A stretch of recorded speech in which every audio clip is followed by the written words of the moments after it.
Gravy, gang! What the fuck is going on, gang? Happy Gravy Day to you and yours, Daleks, Pat, and Bobby Jokes holding things down for the 531st episode of Pass the Gravy. We're going to talk about all kinds of stuff this week. Football is not cool anymore. It was cool for about a month building up to it, and football sucks now, but we'll get into that.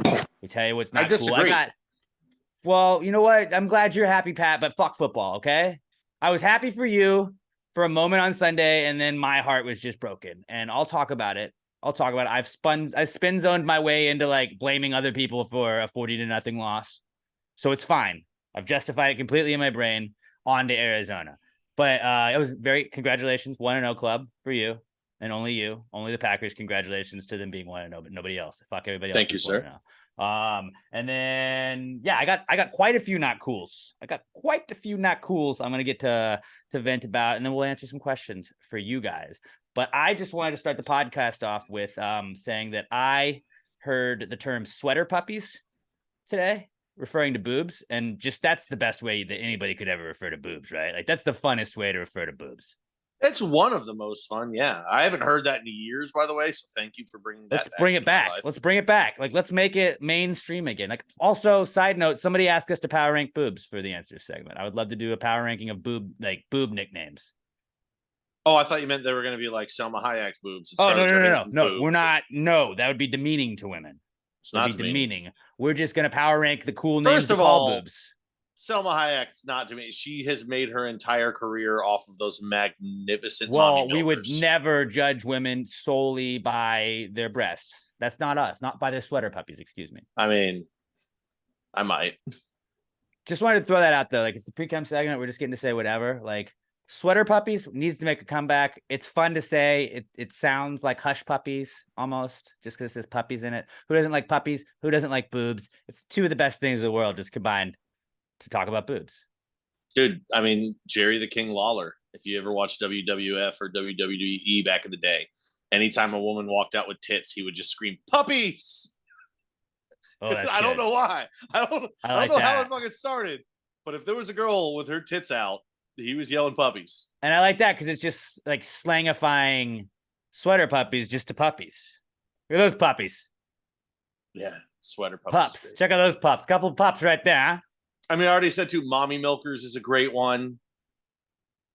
The power rankings of boobs could be fantastic if you give us the right options. Somebody give us 5 cool names to call boobs, and like that'll be fun. And then I just am really excited for Robert to get to it. Robert, what's your favorite nickname for boobs? So I was trying to think of any. Maybe Chesticles. Ooh, that's good too. Chesticles is great. Bazoongas. Also, you could say breasticles. Honkers. Oh, honkers. Hooters. There's so many. I Twin don't know if Peaks, I can choose. while we're on restaurants. Chest pillows. Did you know that's what they mean, Robert? Twin Peaks was boobs, not mountains. I know the logo's a mountain, but it's really like... I had a friend in high school that she had big tits, and I used to call her Milkmaid. That was fun for me. I don't think she really liked it, but it was fun for me. It was a different time. Simple. Hey, I didn't call them udders. That would be... There you go. That would be... Yeah, don't put that in the power ranking. That would be bad. But yeah, sweater puppies, just fun to say. And I just wanted to share that with everybody that I had heard that. And I hadn't heard that since NAM. And it was just good to have it back in the vocab.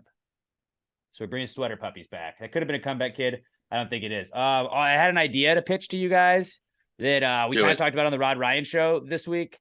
About making your bed, and I was like, making your bed kind of a waste of time, but why don't we just have like a automatic bed maker? Like that would be like, why, like beds are like, everything's smart. We were just talking about smart refrigerators before we started recording, but those fancy ones with like the touch screen on them. And Pat said he saw one that's like $1 million that you can like it unfogs the front of the refrigerator and you can like see what's in it without having to open the door. Like, how have we not had the bed technology? Like, we can have a sleep number bed. You can have a Tempur-Pedic bed where your bed can raise up and go down, and you can have a hardness difference than your partner or whatever. I don't fucking know what all this shit is. I have a regular bed, but Why do we not have smart beds that just have they make themselves? Like you could have sort of magnetic thing on the bottom of your sheets. It just goes, and it just pushes it up. There is an automatic bed maker.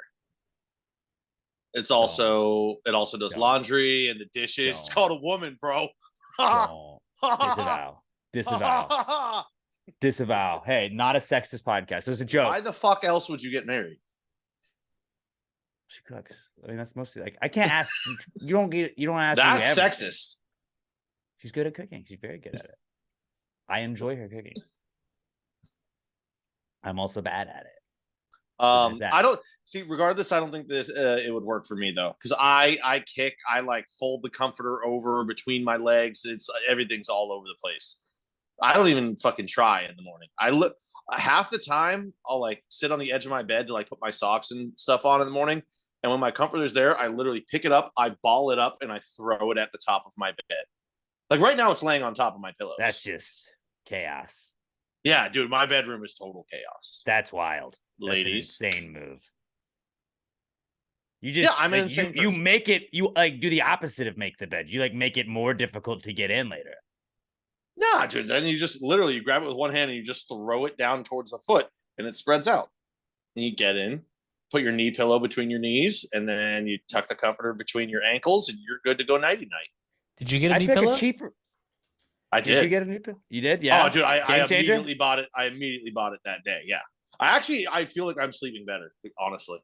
Dude, because your hips are more aligned. Mm-hmm. I feel like I'm not tossing and turning as much. And it kind of is nice when you just roll and it's like you already got your legs stuck there. And if you get like I know you said that you were using like regular pillows beforehand. We're talking about the knee pillow we told Pat to buy like a month ago. I did not know you had never given us an update on that. So I'm glad you bit the bullet on that. He doesn't buy a microphone for the podcast or a computer, but he will buy a No, I have a microphone. I've had it for like a year and a half, 2 years now. I don't have a laptop that's capable of running it and doing video at the same time. Chromebooks are very bad. There you go. But besides that, I mean, anyway, like regardless though, I'm glad you got the knee pillow, but it is nice because like you'll just roll and it's like it just goes with you. The regular pillow is kind of bulky. It doesn't like just roll with you, and then you get caught up when you try and roll over. It's awesome. Mm-hmm. It's very nice. I highly recommend it to all. Game changer. Then the other thing I brought in, I was listening to Modest Mouse. I do love Modest Mouse. Modest Mouse is one of my favorite bands. But Isaac, the lead singer, he just sounds like a Muppet. And I was definitely sober when I was listening to this in the car, but I was not under the influence of anything. But I just kind of was like imagining like a Muppet singing all of the Modest Mouse songs. And I'm pretty sure if you put like just mute a YouTube video and listen to a Modest Mouse song, and it could be a music video. Well, dad, and this. I'll tell you what you're calling. I'll tell you what you're getting away from me. Like he sounds like a Muppet would sound. I love his voice. He's got a great voice, but it's Muppety. So like Modest Muppets should be a crossover, I think. Like I don't know how they haven't been. I did some research. They did OK Go, Weezer, Dave Grohl's worked with them. Like everybody's done stuff with the Muppets. I don't know how Modest Mouse hasn't. I don't know. I've never really listened to them, so I don't know. The only song of theirs I know is Polar Opposites, and that's only because the bluegrass version of that song kicks fucking ass. You know Ocean Breathe Salty? No. I've never listened to Modest Mouse. Never got into them. What the fuck? Yeah, it's not my... Well, now you get a fun little... Like, if you don't know a lot about Modest Mouse, fun little fact that you can do now, or fun little exercise, is just go listen to a couple of Modest Mouse songs because they got bangers. And, like, you've definitely... I'm sure I've heard them. And like, I remember, like, I loved that bluegrass cover of that song so much. Well, like, I've went and listened to some of their stuff, but I was just like, it's all right. It's not really my shit. But now go back and listen to it. But in your mind, imagine the Muppets singing it. And I think it adds to it. Okay. I'm saying this is one of my favorite bands, and I think I made them better by imagining them as Muppets. I was going to say, now I want to listen to the bluegrass one, but just have Beaker sing it. Me. This also gives me like a ton of content that we can just start running where we just use music and just grab Muppets clips and just like I there is an account that I follow and it's just like gangster rap with the Muppets. That's dope. Yeah, it'll be like Notorious B.I.G. Juicy, but it's just like fucking Kermit talking to Miss Piggy. It's pretty sick. But yeah, Modest Mouse Muppets, Modest Muppets needs to be a thing, I think. So I just wanted to share that. That's a fun little way to kill some time if you're bored. And then you definitely have heard Dramamine. You were an officiant of Brett and Paula's wedding, the Brandons, and she walked down the aisle to Dramamine from Modest Mouse. I was just sweating then. Yeah, you're probably not focused. I was not really paying attention. But there's like times where you're like, I fucking knew I loved you guys. I fucking knew. I mean, I didn't have any questions to why I loved Paula and Brett. I'm sure. But like when I was like, fucking, of course she would walk down to Modest Mouse. She's a real one. She's awesome. That was a great wedding. It was a fun wedding. Very fun. And then I remember we were just talking about eating pussy for like 2 hours at dinner. That was a weird wedding, but it was awesome. We did. I forgot about that conversation. Emma was really invested in that conversation. She was. But yeah, that's pretty much what I brought in for the Precome segment. The automatic bed maker, which also going back to it, a cheaper alternative, just make it like a sleeping bag. We're going back to the auto bed maker, just making it easier. Like just make a comforter that zips. And like you don't, it gets too hot. Okay, you don't have to zip it when you're sleeping in it. But when you make it up, just goes done. That's actually fucking brilliant. I like that a lot. Because like, yeah, you unzip it when you're sleeping. You leave like maybe one side of it. Like zip. You can leave it all the way open if you want it to be full on. But then you can just have it, you can connect the thing and zip it back. Yeah. It can detach if you want it to. Oh yeah, I love that. And don't make it out of sleeping bag material because that does get hot. Just make it out of regular comforter material. And it's done.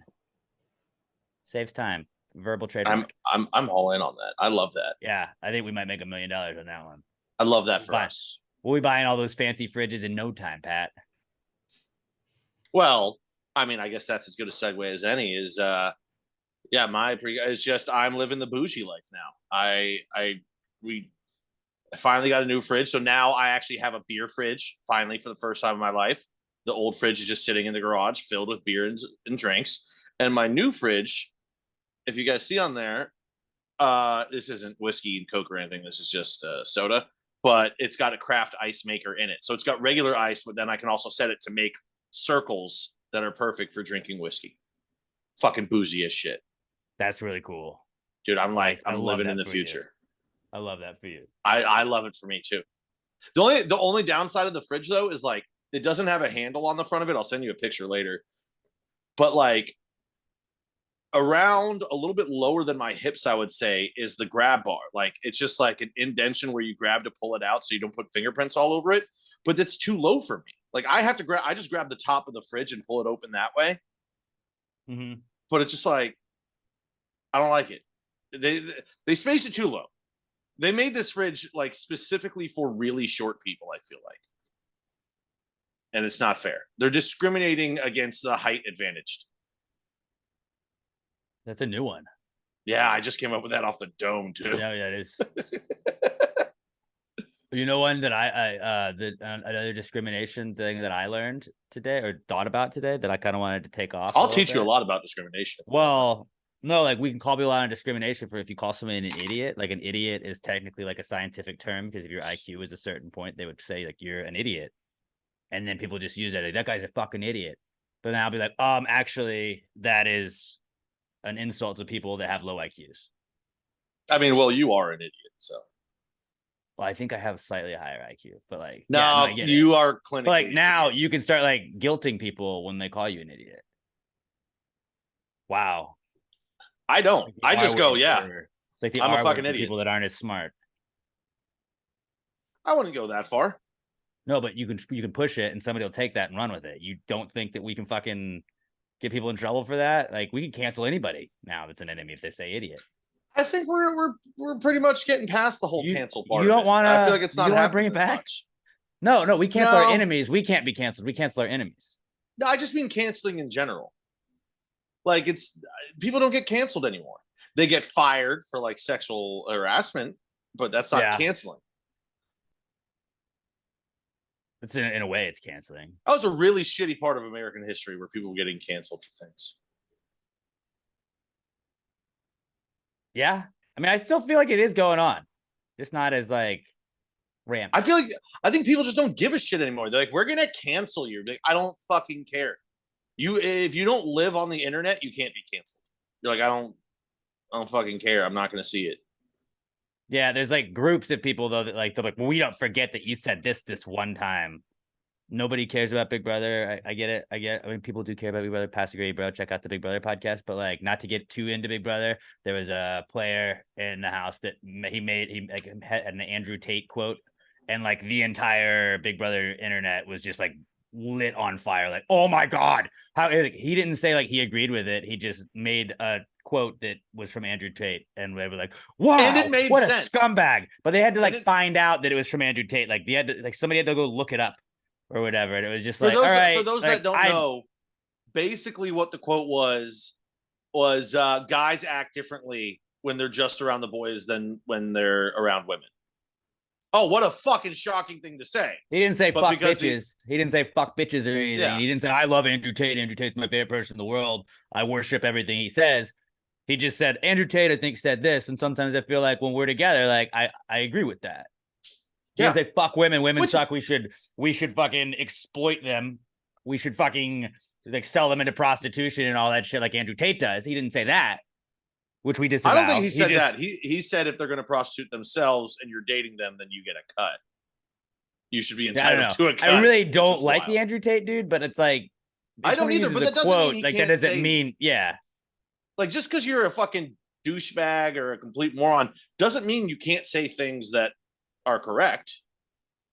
I feel like that people think that way. Like there's like a stigma with like Joe Rogan. Like people that like, well, Joe Rogan says this. Oh, you just listen to everything Joe Rogan says. Well, no, I don't. But I also think that like some of the stuff he says makes sense sometimes. And also, I'm pretty sure that he knows more about the subject than I do.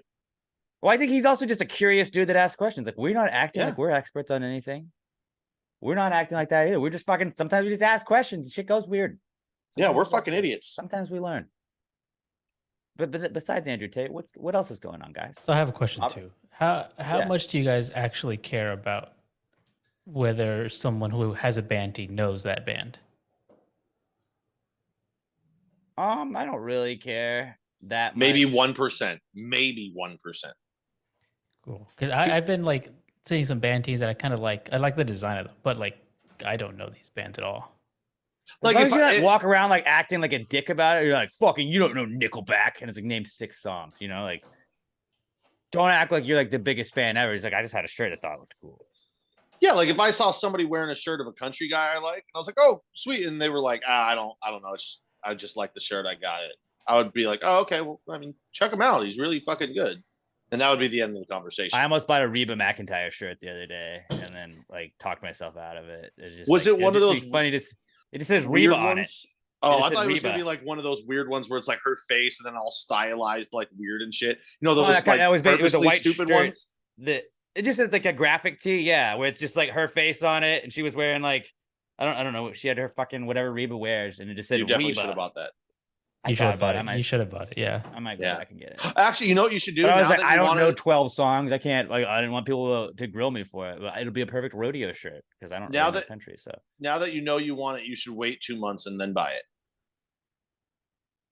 Okay. No, you should just buy it now. No. Alex doesn't buy things right away when he's supposed to. He waits. He waits 2 months. Solidarity. Hey. Make sure you pay for the express shipping that's going to come 3 weeks later. It is express shipped when it prints. Still not printed yet. I'm going to give you shit for this every week until it's in my possession. Hey, they're 1-0 without you having the jersey. So maybe the jersey's bad luck if you think about it. Hey, don't even fucking joke about that. I'm just saying, it's spin zone. Spin zone city for me. Gotta knock on wood for that, man. Were you going to get? I saw this Jimi Hendrix one that I liked. Saw a Pink Floyd one that I liked. Those aren't bands I listen to or have ever listened to, but I like the design of the shirt. Like I do work for a rock station, so I feel like I have to. If like I wear a rock band shirt, like I should know the band. And like I don't know. I feel that Technically, I responsibility do too, personally. but yeah, you could get away with it. You could also just like, it's easy to learn 5 songs from a band. yeah, but I don't want to get into the band. That's also Just the feel thing. like, You don't have to. Just go to Spotify and look at the top 5 played songs. or you could just feel like, if somebody asks you a question, which they won't, it's supposed to be just if they're like, oh, hey, Nickelback or whatever the fuck it is, you're like, oh yeah. Or if they're like, oh, what's your favorite? You're like, I don't know, my girlfriend bought me the shirt. That's a good get out of free card all the time. Or my mom bought me this shirt. Or That's just a like, good what's one, too. that? And like point behind them, and when they turn around, just run off. That also works. That is a good one. It does. I'll have to That guy start must carrying really had like to go. smoke bombs. Just like throw them on That the would be ground. even better. Yes. Ninja dust. And boom, I'm a phantom. Might just start carrying smoke bombs just for fun. We need to make a Pass the Gravy band shirt. Like, just like in the style of a band shirt. Make it the really cheesy, like graphic one with all 3 of us on it. Yeah, with like lightning and like storm clouds above it and shit Yeah. too. Mm-hmm. Like one of those ones. We'll have to get the graphic team on that. But that would be sick. New Pass the Gravy merch store. Go check it out. So that was Precome segment, huh? Mm-hmm.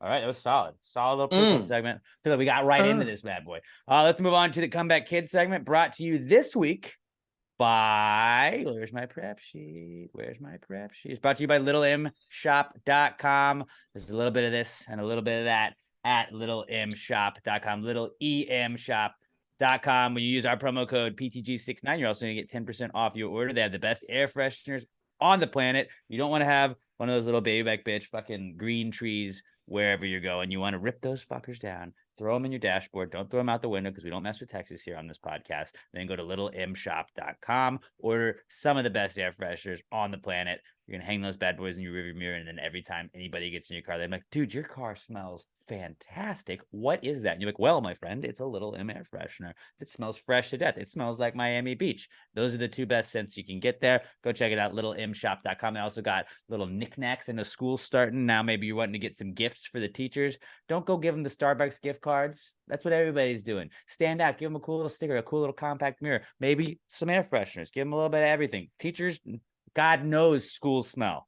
God knows that a classroom smells by this time of year.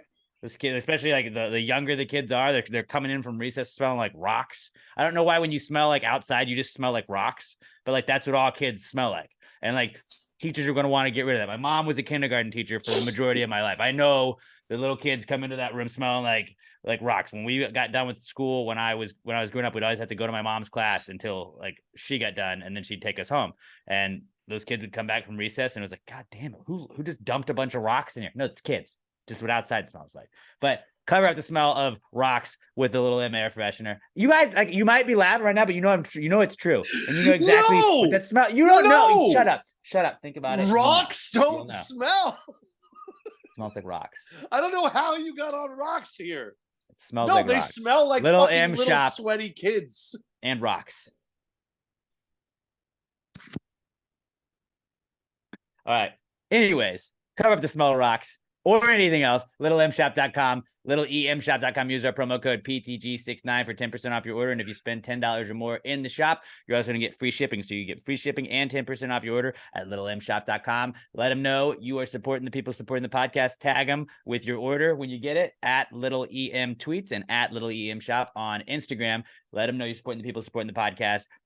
littlemshop.com, littlemshop.com, promo code PTG69 for 10% off your order at littlemshop.com, the official sponsor of the Comeback Kid segment. It's the Comeback Kid. The Comeback Kid of the week. The Comeback Kid of the week. Bitch. My bad. I don't know if that audio still comes through to them, but I burped right in the middle of that some bitch. It does. All right. Our first Comeback Kid this week is aliens, because Mexico fucking did it, dude. Like, our government was like, hey, when we're trying to, move some bill or whatever that's gonna fuck all you guys over, we saw aliens one time. Here's a video that's not really good, and it's like a Bigfoot video where it's too grainy to really tell what it is. It looks like a light. We don't know, but here we're showing you aliens. And Mexico is like, hold my beer, bitch. And then Mexico just brought out fucking little alien caskets and like, we got alien bodies. We got alien bodies. They showed us these little tiny fucking alien bodies. They said they're 70% human DNA. Basically, the DNA is 70% similar to our DNA, 30% different. And I mean, they kind of looked like statues. I will say that, but looks like they're made out of plaster. I want to believe this. I will say this: aliens are back.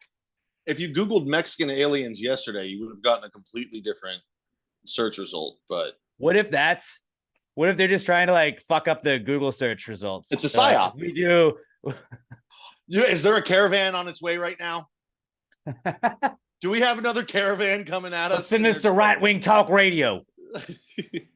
let's just fuck it up. So if look, I want to talk. And Google it. They just get. I wanted to call in and talk about the aliens at the border. Yeah, I think what they're doing is classic misdirect by the big government. They're trying to send all these illegals through our border while they're looking at other aliens, and now we can't even Google it because Twitter and the damn Google are all talking about these alien life forms they're showing us. It's just like, it looks like somebody just saw a picture of the little guy from Men in Black that lived inside the other guy's head. Yep. You're like, all right, make it slightly bigger and make it out of plaster and put it in caskets. And the Mexican Parliament or whatever the fuck you call it, Congress, is just like, all right, we got aliens. I mean, it plays because like I was watching that shit and like they had to have it in subtitles because I don't understand Spanish. But I was like, all right, seems legit. But it is funny that like when the entire time, like when they were doing like the alien hearings or whatever, like the UFO footage that they put out, like our government did it. I was like, I don't fucking give a shit. And then like, you got bodies? I'm in. Bodies? So they were let's fucking see. Recovered in Peru in 2017, and carbon dating put them at 700 and 1800 years old. Now this might be xenophobic. So you would turn like dusty. That makes sense. Like plastic. I don't trust any part of this story until an American science institute tests these bodies.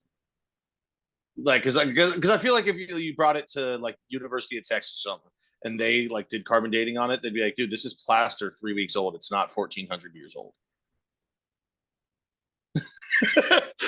But I only want him to do that if the results are going to come back the way that I'd like them to come back, which means that there would be aliens. Because I don't like Mexico. Like, and I'm already in on this. I'm in. Very on this. beautiful countries to visit. I don't trust their carbon dating. Well, they do say that like the aliens built the pyramids in Egypt, and people forget like the Aztecs had pyramids, so it would make sense. And again, not a geography guy. Well, it's Peru. They're recovered in Peru, South America. Yeah, and Machu Picchu. So, again, Peru. That's the capital. I mean, I've heard of it. I couldn't point you out Machu Picchu. Oh, but I'm saying you've heard of it. Yeah, that's all I know of Peru. Right. Llamas and fucking cities built way up in the mountains. Not carbon dating. Sounds like a perfect place for aliens to land because it's high up, so you're not gonna have to go too deep down. Here's another question for you. They're recovered in Peru. The Peruvian government's just giving away alien bodies to Mexico? Or did Mexico steal these from Peru? Or hear me out. Who runs Mexico? The cartel. Like, you mean to tell me if you're the head of the cartel, whatever drugs we're running, say we're running a bunch of mota, we're running a bunch of mota across the border, and they're like, hey, we're a little short on cash, but let me tell you what we got: alien bodies. Can we maybe make part of our payment in alien bodies? I'd be like, fuck yes, you can. Absolutely. Have all of this mota and give me these alien bodies. And then they're like, hey, government, guess what? Look what we got. Now let us go. Like, look the other way. I fucking saw Narcos. I know how this works. And they just gave the Mexican government, they're like, you know what? You want to distract everybody? Fucking here you go. We got alien bodies. And they're like, all right, fair trade. Y'all can go do whatever you want. I mean, honestly, these bodies look like they had a kilo of coke that they dropped in the dirt. And then they're like, oh, fuck, we can't use it now. Well, let's just form it into alien bodies and tell people it's real. All right. So now I want to see somebody try and snort the body of one of these aliens and see what happens. Dude, let's cut their dicks off and see if they get you horny. Like when you ingest them. I know that's more Far Eastern right. But but like, blend the worlds, This is what could bring this world together, honestly. The coexist bumper stickers that you see everywhere, that's what this is talking about. We just need to be like, aliens are real. Tom was right. This is the funniest quote from the article. This is the first time extraterrestrial life is presented in such a form, and I think there is a clear demonstration that we're dealing with non-human specimens that are not related to any other species in our world. What do you mean it's clear? It's a little fucking plaster looking thing inside of a coffin. What is clear about that? I think this is all bullshit. Yeah. So like, I want to. So like, what they missed the boat on is they should just got like a glass container and like put some sort of water in there and put the bodies and let the bodies float in there, because that's what we see in all the movies. Like, at least do that and like put them in a fish tank. For like, I'm an idiot. That's for live. These are but like, we're not that. I'm water. not that smart. I'm not that smart. So like, just put some sort of coating around it, and then like some sort of sealant, and then just let it float in the water. And I'll be like, oh, yep, that's definitely an alien. That's what aliens look like in movies. That's what aliens are. See, they made the head look too much like E.T. That's the problem. I always feel like Somali pirates sneak up on people because like we just expect, like, the movies broke our brains and we're like, well, they don't have fucking hooks for hands. That's not a pirate ship. That's just a fucking skiff. And it's like, oh fuck, they just took our boat. They didn't look like pirates. Like, he didn't have a hat on. Where's his parrot? He did have an AK-47 though, and that was enough. That's way more effective, actually. So like, I feel like pirates, we were misled on pirates, and that really helped the Somali pirates, and maybe like the aliens gave us this whole misdirect. So like, that's really what the aliens look like. But you need to have them in the floating vats, and then I'll buy it. I actually kind of want to find like alien bodies now. I want to find fake things and say they're alien bodies. It's Halloween time. Like, I'm sure you could buy a bunch of stuff and just put it in like a jug and be like, yep, it's an alien. This isn't a soda can. It's an alien body that I recovered in Colombia in 2014. It's not that Halo thing behind you, the Master Chief behind you. If you just like put that in like a fish tank, you're like, yeah, this is an alien life form we recovered. I'd be like, all right. I've also played Starlight, Starfield, Starforce, whatever it's called, the video game that came out, and that fucking is an awesome game that like is super addicting, and you just like you just go to space. You can search all over the world. It's like, I'm really into all this shit right now. And then the Mexican government came out with all this, and I was like, yeah, I'm gonna eat it up. I'm just gonna eat it up. Aliens are real. Officially, they're back. This is the most aliens that have ever been back, I think. Since Men in Black, at least. Since Men in Black. Yeah. Very back. The aliens. They had a moment. My kid for sure. And now they're having a hell of a moment. Having one hell of a moment. All right. Our next comeback kid is it AI? AI is back. Aliens and AI, obviously. They're all intertwined, because now AI is coming for football. They were putting, I guess nobody really watches the LA Chargers, and by watches the LA Chargers, I mean they were in San Diego, so all the fans are still there, and LA doesn't really give a fuck about professional sports unless you can go take IG pictures there. So nobody bought tickets to, I'm sure they were very expensive tickets to SoFi Stadium to see the Chargers home game against the Dolphins. And they had like AI people filling seats. They also had an AI girl that got a bunch of people on Twitter really horny, because they're like, oh, look at this hot Dolphins fan. Oh my God, she's so fucking hot. Oh, we gotta find out who this is. And like, oh, by the way, it was AI. So a bunch of dudes just jerked off to like an AI girl, I'm sure. I mean, tits though. So like, I get it. Right. No, sweater puppies. Sorry, sweater puppies. Sweater puppies. But yeah, AI is fucking everywhere. And then they had these like, they look like dummies though. They look just like mannequins that were sitting out there, and they're like, that's AI. I was like, I don't know if that's AI. I think the hair, no one in the seat. The hair is always like too glowy. I've heard that hands and like fonts are not their specialty. Like, that's kind of I think they figured out hands now. I've still seen that was like early on.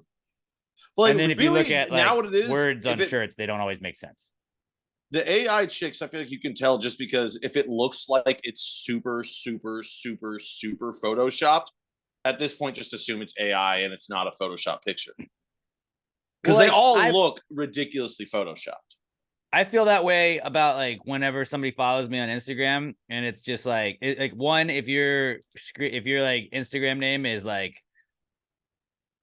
S.G __ T472 __ like, I'm gonna assume you're a bot and I'm just gonna block you immediately. And like also if you're just like a ridiculously hot looking female that all of a sudden follows me and I see has like no followers or just created an account, like I'm not falling for that. But I know there's a bunch of horny dudes that are like, oh my god, this chick is DMing me now.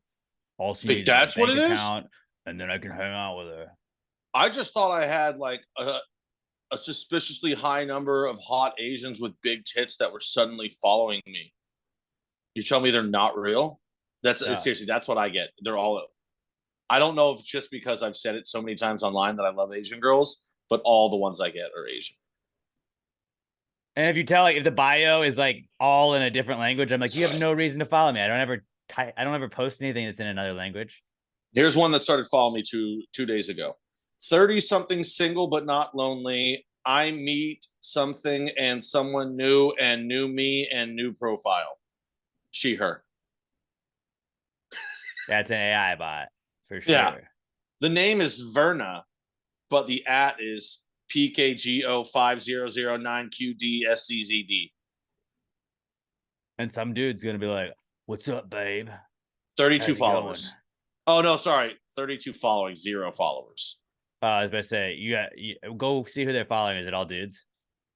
Let me go back to. I'm sure it is. I mean, it's Twitter, so a lot of these are just bullshit accounts. Russian, a medical oncologist. That's fucking random. That sounds legit. It's a good mix of dudes and chicks, but like I also assume all these chicks are just other bots and they all follow each other. Yeah, I think you have like those farms to try and make it look legit. See, this is how you know it's a dude running it though, because it's all of that shit, and then it's like UEFA Champions League and the Premier League. He's like, well, I still need my soccer news. Still gotta watch soccer. I do like when you'll have like on Twitter, it'll happen. The Twitter bots, it'll be somebody like always have some. It'll be like so and so liked this post, and I like look at it, and it's somebody that had had mentioned me in a comment, but from like 2020, and it's like, oh, some hot chick avatar just like this. Let me go click it, and it's like, to see pictures of my pussy, click my link. And it's like, oh, you were just trying to get the interaction, because some dude's probably like, all right, shit, and then you're hacked. That's life now. That's how it is. That's how it is. But I feel like there's dudes like me that like there's not like a hot chick's not just gonna talk to me. All right, she's not just gonna seek me out. This is gonna have to be we just happen to be at the same place. You're not just gonna seek me out on Instagram. That's not how that works. Yeah, I'm smart enough to realize that. It's not so much that aren't. It's not so much that I'm really good at spotting these fake profiles. It's that my entire life experience tells me that they're not randomly reaching out to me. Yeah. Yeah. Yeah. What's up, sexy? I'm like, all right, you're fake. Yeah.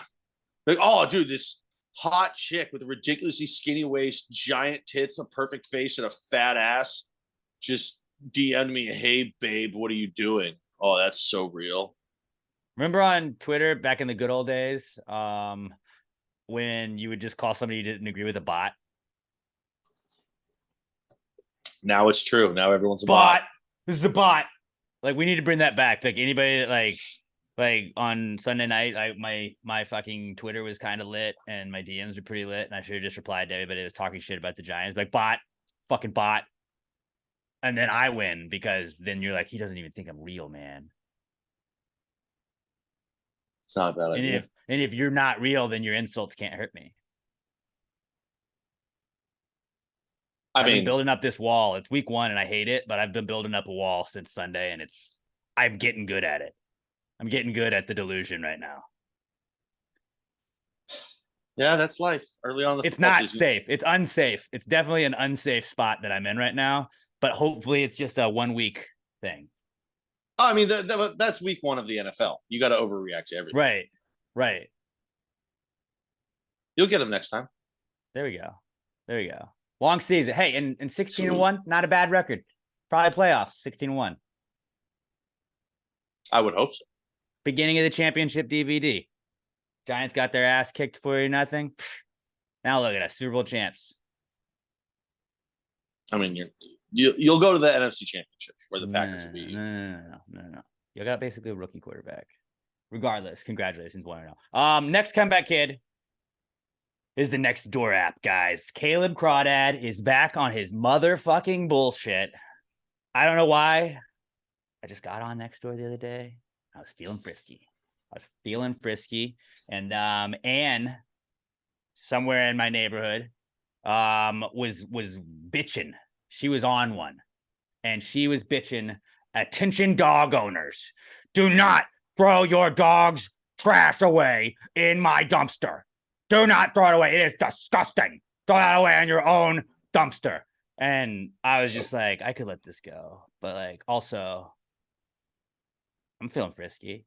So I was like, I'm going to do even harder now. This lady was bitching that people, like, instead of letting their dog just shit in her yard and not clean up after it, that they will then pick it up, the gall, and then throw the poop bag in her dumpster that is outside on the curb. And she was like, well, it makes your trash can dirty. And I was like, hey, buddy, what do you think? What do you think it was? What do you think you put in a trash can, huh? What was it before the poop went in there? Well, it was dirty. I got into a whole argument with her, and she's like, some people clean their trash cans out. And I was like, it seems like you're wasting your time if you're cleaning out your trash can, because you know what's going to go back in it? Trash. I mean, there was literally one of those turning into your parent commercials, like pretty recently. At the very end, the guy's cleaning his trash can. The other guy's like, why? Yeah. It's fucking trash can. Anne thinks that that's the normal thing to do. And you know what you should do? Like, oh, but I like to just be like, I was like, well, me and my friends made a pact. We're just going to let our dog shit in your yard now. Thanks for the inspiration, Anne. And then she reported me because I got a notification that I was reported. So then I reported all of her posts. And so it's a little report war we're having. You should tell her, like, hey, Anne, let's bury the hatchet. If it's a smell thing you're worried about, you should put Lil M air fresheners in the bottom of your dumpster and it will take care of it for you. I would like to do that. I just don't want to like ruin the anonymity of Caleb Crawdad right now because he's a menace in this neighborhood. Because that wasn't my only battle. But like, is it wrong for somebody to, if I'm walking my dog and I clean up after my dog and you have your trash cans out, is that the worst thing in the world for me to throw my dog shit away bagged in your trash can? It's a trash can. Yeah, I've never understood people getting mad at that. Like if you're scooping the shit and throwing it in there, like unbagged, that's a little fucked up. But if you're bagging it and throwing it in there, you're not taking out your own trash. Like you're taking it to the curb, but like the trash man comes and gets it. At that point, like it's all whatever. It doesn't matter. Well, we went back and forth, and at one point she tried to say that the trash man won't pick it up unless she puts it in its own container. And I was like, I guarantee you that's not true because the trash men do not look inside the trash cans every single time. They couldn't care less. Why do you think bodies get fucking thrown away and in dumps? Because they're like, I just dumped it. It's an electronic thing. It just fucking, the arm goes, it grabs it throws it in there, and it moves on. They're not like, hey, check that to make sure she's not throwing away any dog shit. I mean, you can just leave shit loose in the trash, and they'll take it. They don't give a fuck. They're not going to slow down their day to like, they're going to dump it, and as they're dumping, they look inside like, wait. This trash isn't bagged. Put it back. We can't take it. They don't give a fuck. Like, but there's nothing wrong with that, right? Nothing wrong at all. Not even a little bit wrong.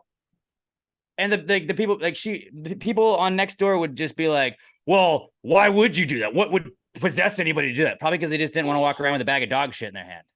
Yeah. Seems like a good enough reason. Like, just be happy I'm going on a mile walk. I'm walking all the way down the street and your trash can's out. Like, I'm not walking into your house, going into your kitchen, and then plopping the bag down there. Your trash can is out. My dog shit near the trash can. Boom, done. It's a trash can. I want to light dog shit on fire on that lady's front porch now. Well, she thinks that me and the boys are going to do that. She also said she would report me for trespassing. And then I said, well, that doesn't count as trespassing if I make a basketball shot from the street. That's true. That's not trespassing. It's it probably doesn't something count that else, way. but it's not trespassing. But yeah, leaving like throwing your bagged dog shit away in somebody else's trash can, you shouldn't freak out on somebody for that, right? Just it's a trash can. By the next time that you come pull your trash cans back in, it's probably gone because they picked up your trash. That's why you had it out, right? It's on the curb. Nextdoor. The street is public land, and if your property's in the street, that's on you. Yep. And then But also, who calls it a dumpster? It's a trash can. I don't know. I always call the big ones dumpsters. The ones that you like roll out are dumpsters, and then trash cans are the trash cans. Oh, so this is you. Yeah, no, you are insanely wrong. Those are trash cans. Dumpsters are big, like industrial, like you could fit I call 10 those people in dumpsters them. too. That's a dumpster. I call those dumpsters too. But then what are the big ones that you roll out?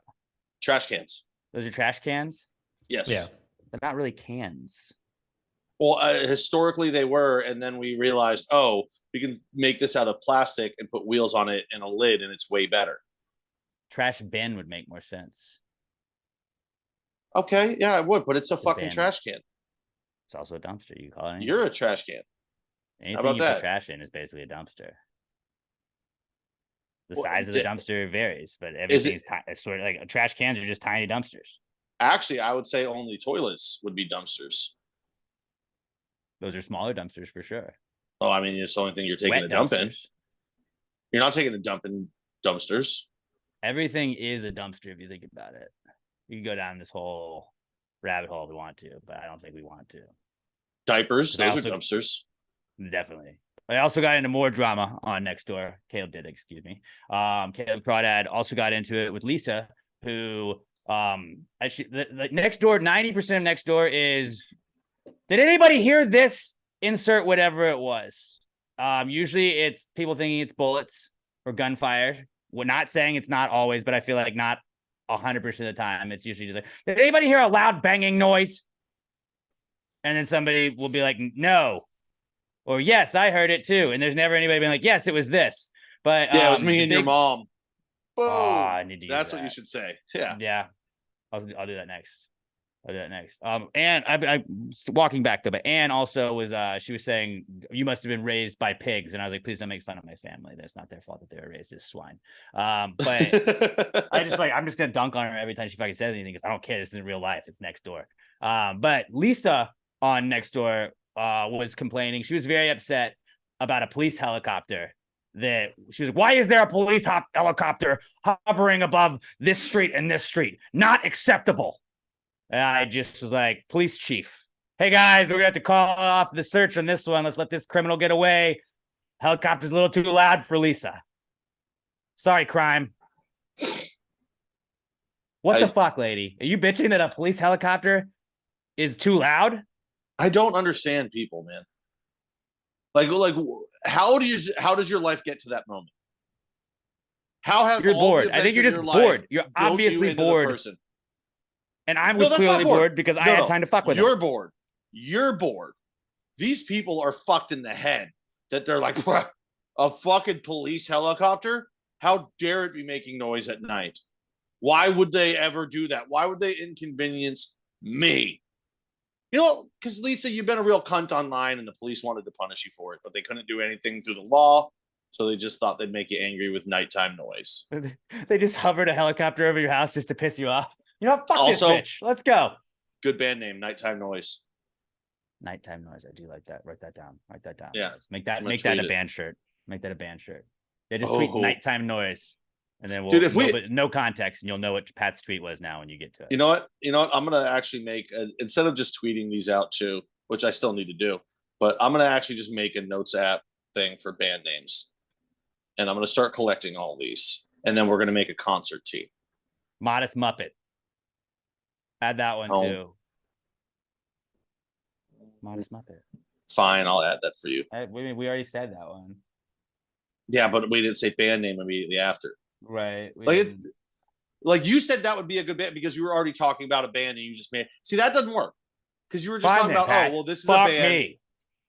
Hey, I don't make the rules about fuck all band my names, ideas, but I enforce them. Dude. Fuck all my ideas. You just took a band and said, let's turn it into Muppets. What said That'd be like me going, be a Muppets music video. Band name AC Muppet C. No, you can't just turn it into Muppets. Play. The alliteration is not there. The Mupkeys. It's Muppets, but they're singing monkey songs. I don't hate that. No, but that's not a band name. I don't hate that. I don't hate just, that. It's a good idea, but it's not a great band name. It plays and it could be a sick shirt. Only the Muppets could be that band, though. On Nextdoor, you can just tap like anything. You can tap somebody's profile and see all of their other posts. And Lisa is one of those people that just likes to also have her thinly veiled racism on everything, which she's like, does anybody know who this is? He was wandering in front of my house. And it was like a guy walking his dog. And I was like, well, I don't think he was casing the joint. I think he was just taking his dog out. And he was just African-American and you're a racist. So you felt uneasy. I hope he had his dog shit right in her trash can. Well, I reported it for discrimination too. Like I love now you can just, I didn't realize you could just report everything and then their shit gets hidden. So it's pretty great. And her whole life is Nextdoor, I'm sure. So that's going to ruin her day when she can't post on Nextdoor because she posts every day. You're a fucking menace. I am a menace. Does anybody know who this sketchy person was? He was wandering around outside my door. It's like, well, he has an Xfinity shirt on. So he's probably with the cable company. Yeah, I did have a cable appointment, but I didn't know it was from this guy. Like, what guy? What was sus about that? Huh? Was it the Xfinity shirt? Was it the Xfinity truck that he came in? Was it is the color of his skin and you're a racist? Okay, got it. Just say that. Or don't post it. She won't order anything from a concession stand at a professional sports game. People would Nextdoor is the weirdest group of people. It's like there was Craigslist, and then I feel like Facebook Marketplace has to be near that. But it's usually just the people that I see. But just some of the shit that people sell on Facebook Marketplace, and then also are trying to sell it Nextdoor now. It's like, does anybody want this plate? I have a single plate. Does anybody want this plate? $7. It's like, is anybody going to drive down the road, go travel 15 minutes to go buy a $7 plate that's just a regular dinner? I don't fucking know why people think they can sell all that shit. The only time I would do that would be if it was a commemorative Dale Earnhardt fucking plate. Well, I mean, obviously. That's a special circumstance. Like when you put that shit up there. Remember McDonald's when they had the Batman cups? The Batman cup. Yeah, I'm gonna buy some of them right now. If somebody had those for sale, obviously I'm gonna buy that. But not just a regular fucking I don't know a plate brand, but a regular fucking white plate. I'm not gonna just go buy that. Oh, the rest of them broke. This is the only one I have left. We're moving. Okay. You can get a set of 3 of them on eBay for $15. Of the Batman ones. That's not bad. What ones we got? We got the Riddler one? No, I think it's just the tall Batman ones. There was that one where it was the Riddler and he had the big question mark. The Riddler. Yeah, the question mark was the handle of the cup. That was the short one. Sick. Here's 5 of them for 23, and it's got 3 of the Batmans and 2 of the Riddlers. Sorry, 2 of the Batmans, 3 of the Riddlers. I'm really considering spending $23. Dude, no, buy the 15 banger, and then we'll each just get one, and it'll be like our friendship bracelets, friendship cups. One of the Batman ones is chipped. It's See if they can knock off a couple bucks. Look, I can only do 10. It's eBay. I don't think they're knocking off the price on eBay. Yeah, okay. If it's Facebook Marketplace, you just I can only do 10, but would you also this set of highlighters that I have? I could trade you. It's like, no, I don't want more junk for the junk I'm getting rid of. Hey, why didn't I just go right to Amazon? This is probably gonna be resale stuff. Well, I mean, see, on Amazon, they're selling just one Riddler for $16. Okay, I don't think we need to keep going through. We can't. This would be the second podcast episode where we're just shopping for a good portion of it. And I feel like we didn't get the best feedback on the Alex shopping for a jersey for 15 minutes last week. Yeah, but that was a jersey for me. Everybody that was alive for it remembers how badass those fucking Batman cups were. That'd be my fine china for sure. I mean, arguably, I would put those bad boys in the china cabinet. Arguably, those were the greatest cups ever made. Besides, maybe just the what was the chalice that Jesus drank out of? The Goblet of Fire. Yep, that's it. son of a bitch. I was expecting Alex to That was answer it. That was it. When Robert turned on his microphone, I was like, sweet, I'm actually going to get an answer. And he gave me an Alex answer, you ass. That was fast, though. He's quick on his feet. But yeah, Nextdoor is just fucking wilding right now. And I was out of the game. I like to check it every now and then. Usually I just roll my eyes when I'm reading the post, but it's feeling a little frisky.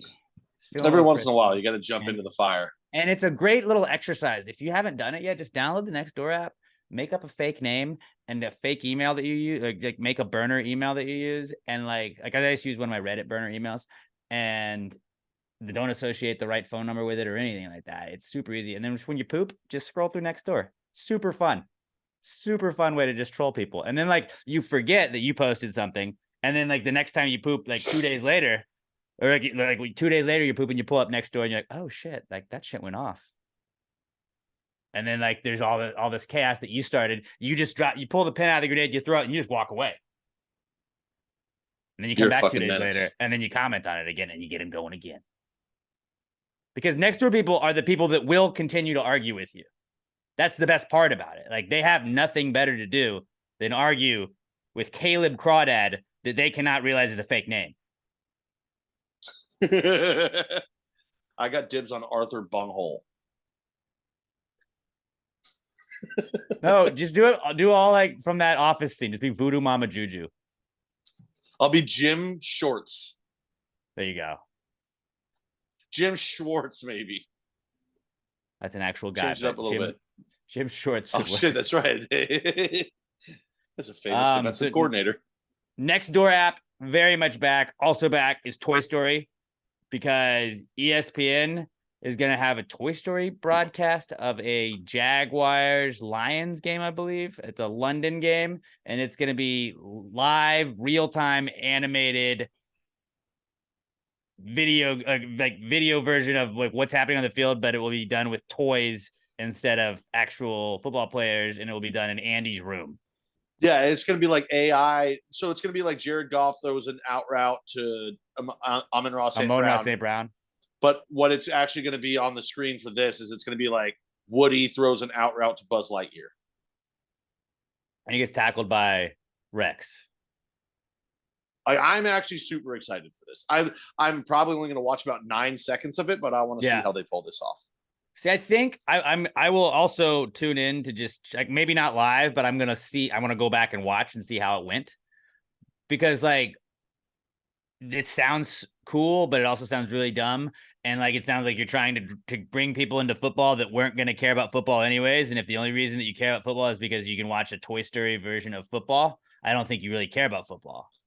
They're trying to get children is what it is. But they already found the best way to get children. And it's Nickelodeon slime time thing. And it's like, all you needed to do is just make slime shoot everywhere digitally when people score. That's all we needed. Like when there's a touchdown, just slime.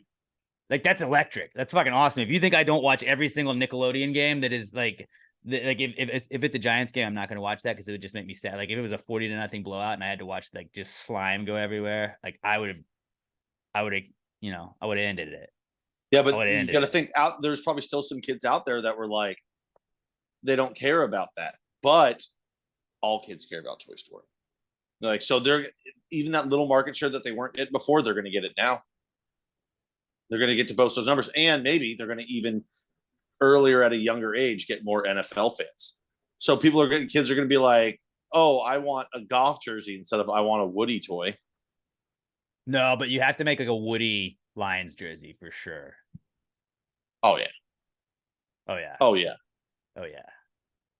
Oh yeah. Like, how do you not have like a Buzz, like a Lightyear number 7? He's the quarterback. That'd be fucking electric. I'd buy a Jaguars Lightyear jersey. If St. Brown, if he actually is Buzz in the game, however they do it, if he doesn't go dressed as Buzz in a jersey of his own for Halloween, that's a waste then. You got to go dressed as the character that portrayed you. They could have had Daniel Jones as Woody, because Daniel Jones really does kind of look like Woody from Toy Story. He's closer to Syndrome from The Incredibles. He's got that big forehead. You're saying. No. The bad guy Syndrome. From that, I mean that is Sam Darnold though. Is who that is. Sam Darnold is Syndrome.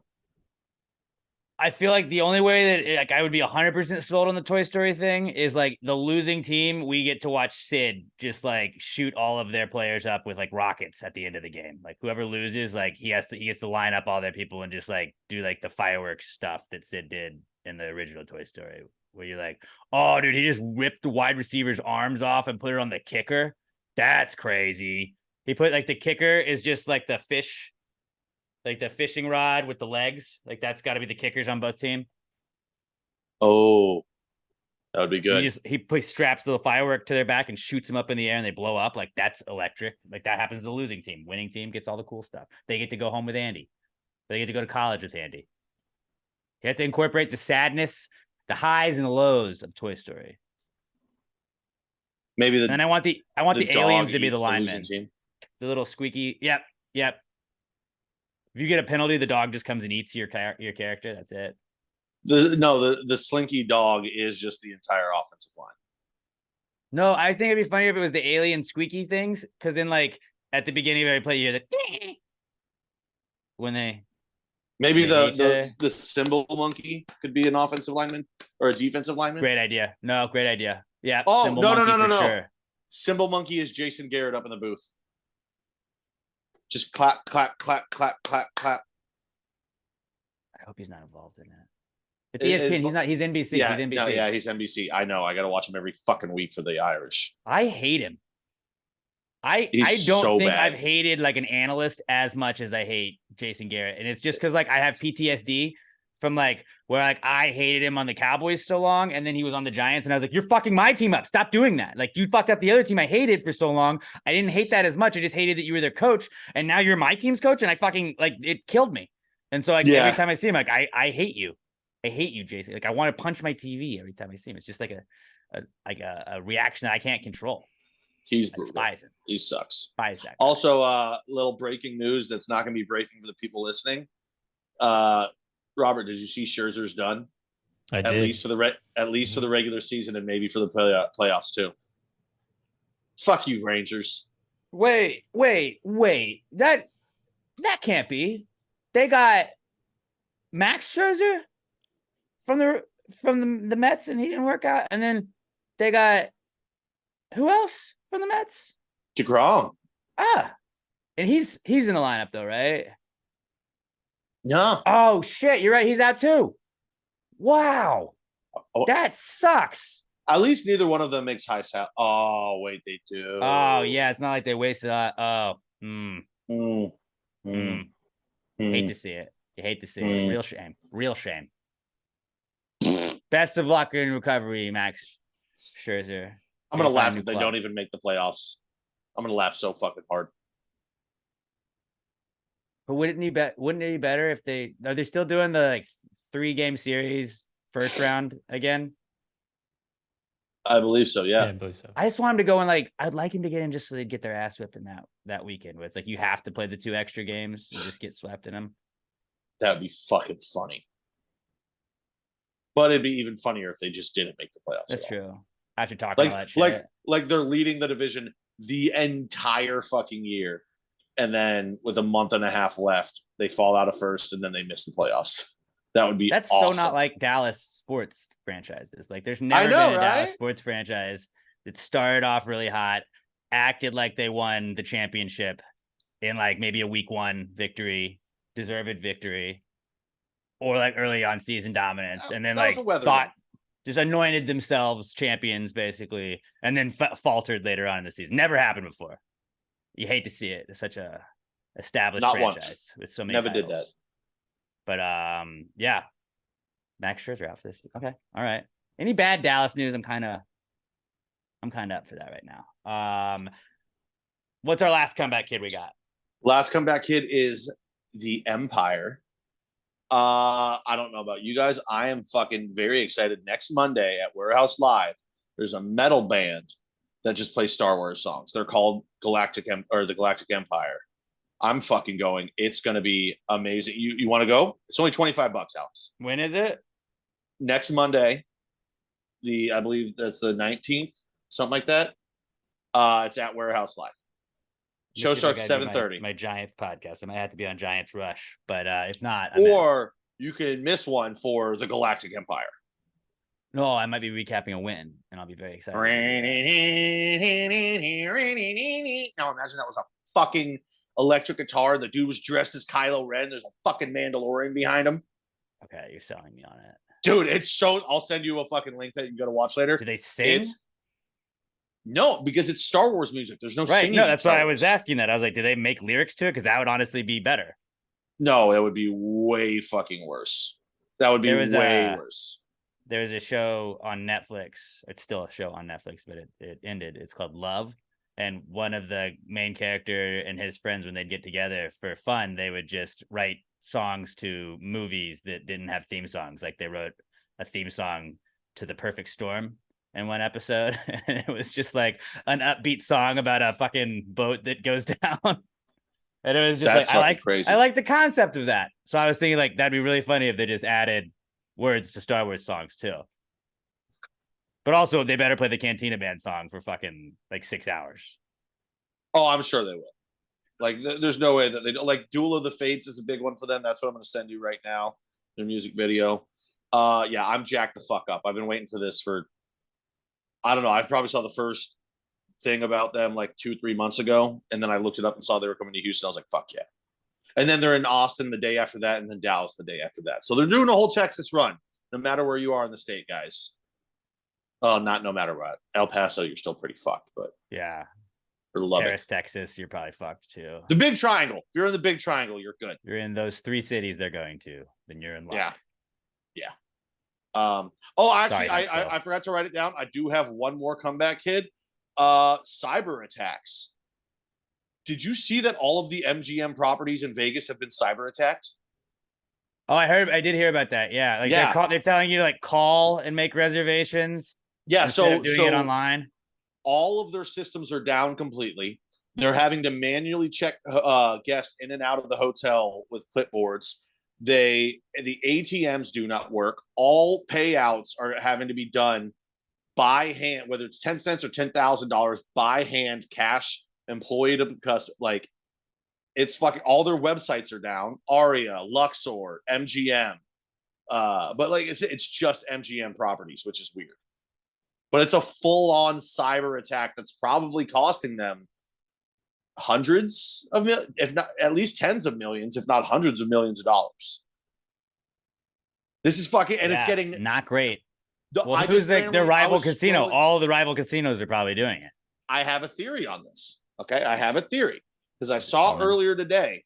No, not Tillman. I saw earlier today that there was a bettor that got his bet voided. He bet under Aaron Rodgers' passing yards in the game. And after Aaron Rodgers went down, they voided the bet. I have a theory that they fucked with the wrong guy, and now he's taking him down. Now, I also don't know where this bet was placed. I just saw a thing about it. But like gamblers are some of the most petty people on earth. Like I will forever hate certain players because I placed a bet on them 7 years ago and they let me down in that. And I'm like, hey, fuck you. I remember that. I hope you fail at everything you ever do. Like, I'm not saying that's a good quality that I have, but I'm saying that I am petty and I hold on to shit. And I think a lot of gamblers are very much that way. And it's like, oh, no. You don't fuck me like that. The guy that I get all of my European hockey bets from, who over the years has made me more money than I've made myself, he's on a very cold streak right now, and I keep riding him.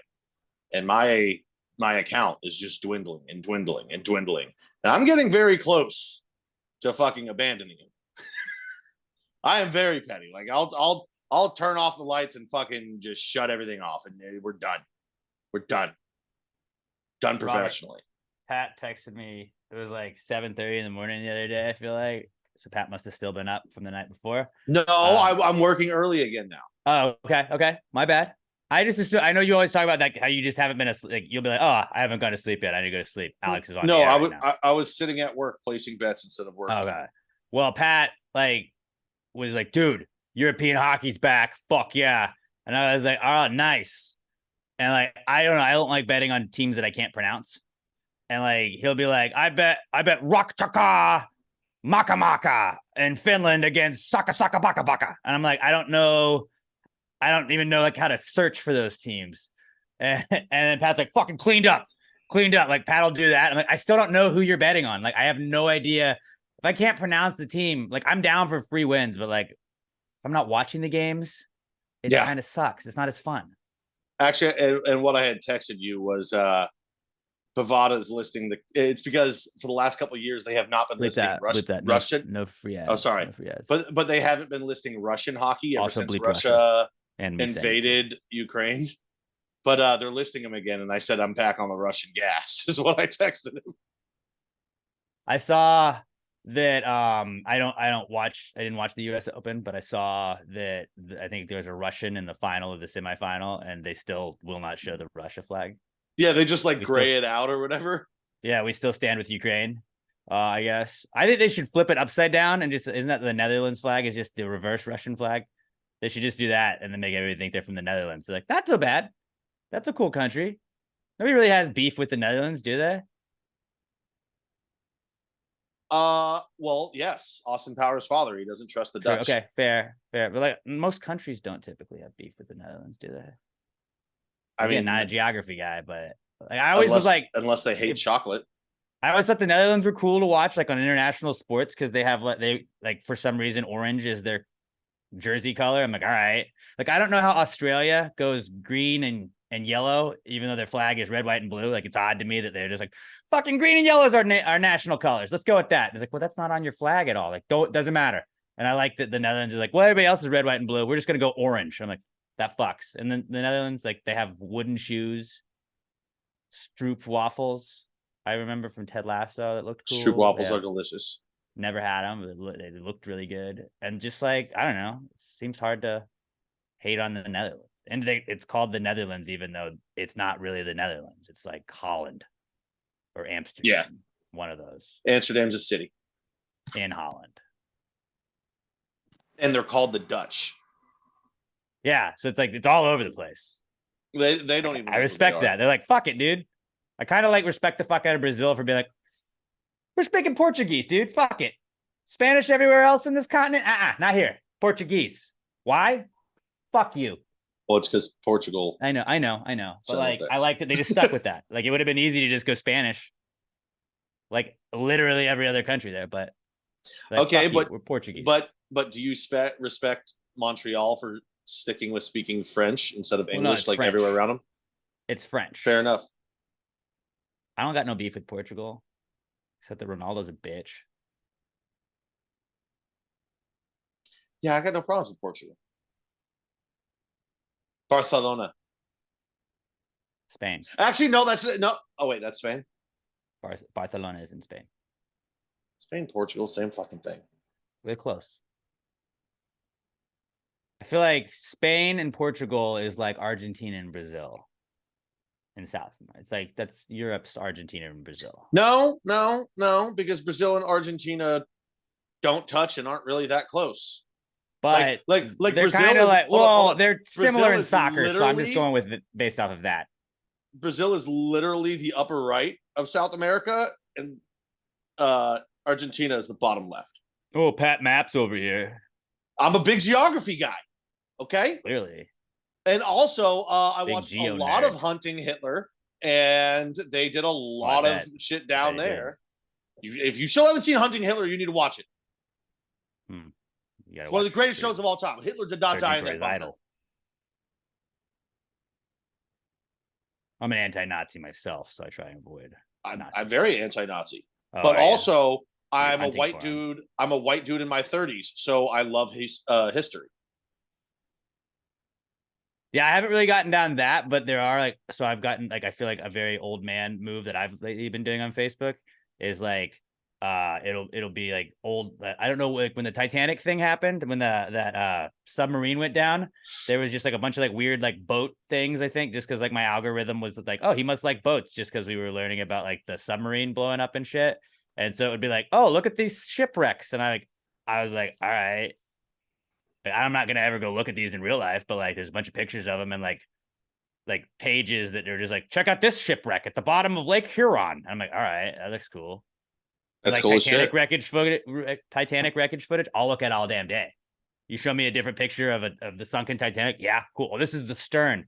Fuck yeah, I'll look at that. And then like I've gone down to like wormhole of like WW2 like bunkers and stuff, and it'd be like, this is a bunker in France that's no longer used, but it was used in D-Day, and like it's like what it looks like now. Like I'm all about that shit.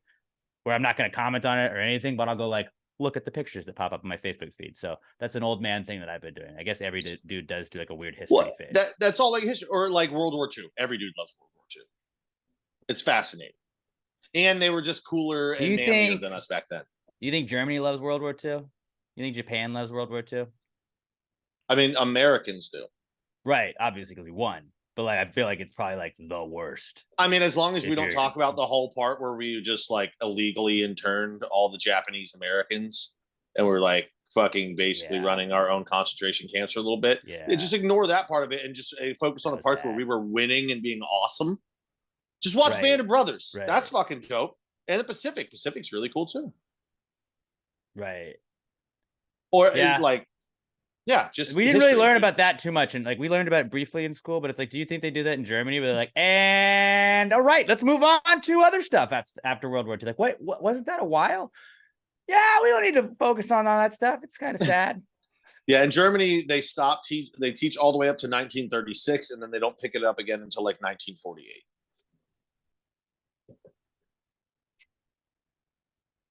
I mean, okay, makes sense.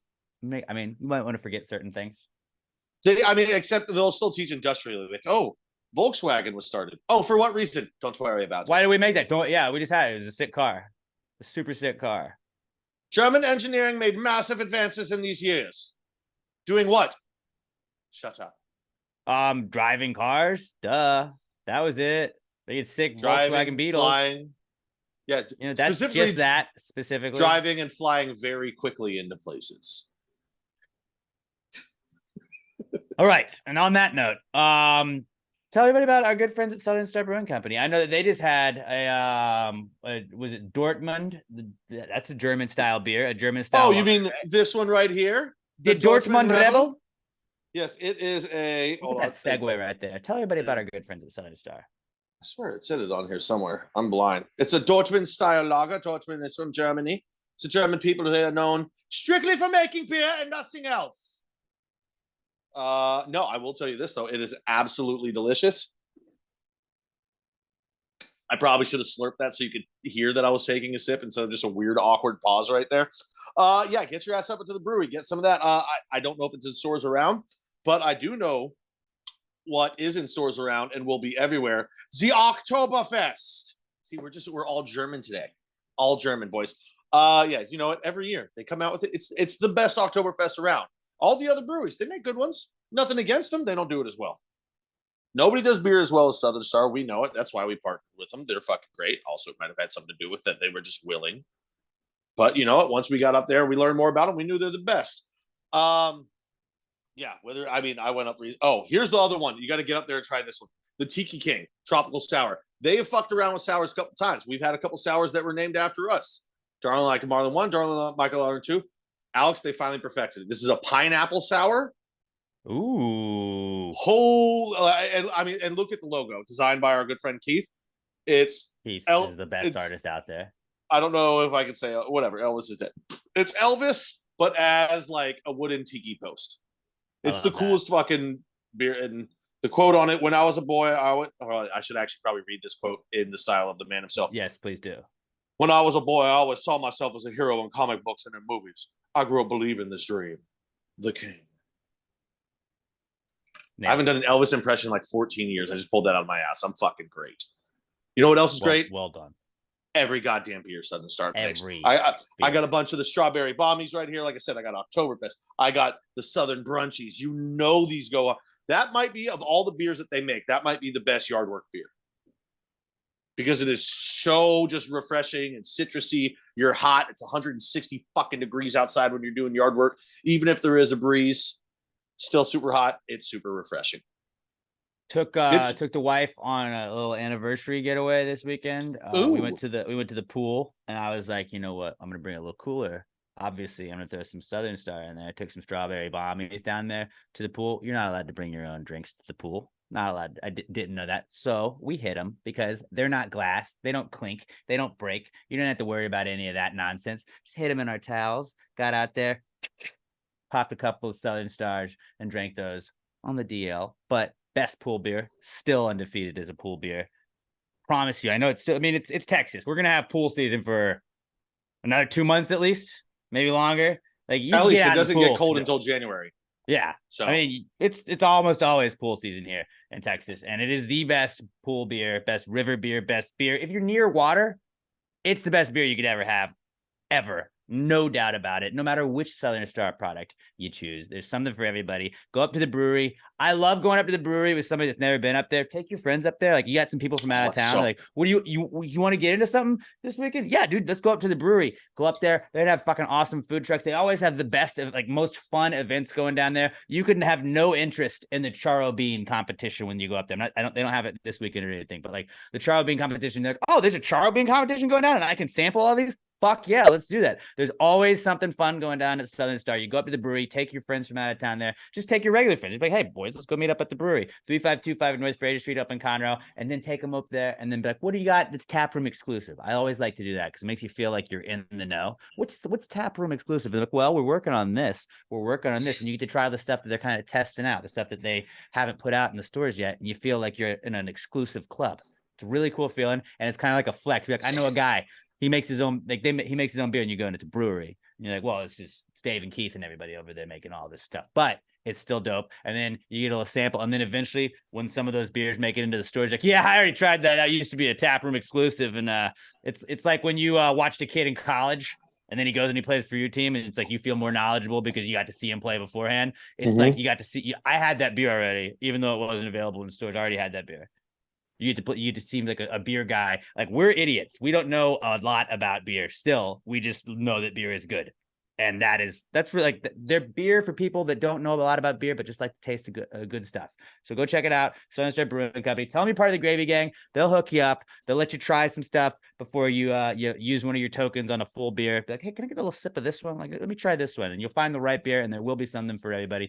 Southern Star Brewing Company. It's kid friendly. There's all kinds of awesome stuff. 3525 North Fraser Street. We got a Pass the Gravy flag right where you get your tokens for your beers. Let them know you're part of the Gravy Gang. Best tour of any brewery in the city of Houston, in the world, honestly. I would rather go it's not on just a tour beer of Southern Star than the Guinness Factory.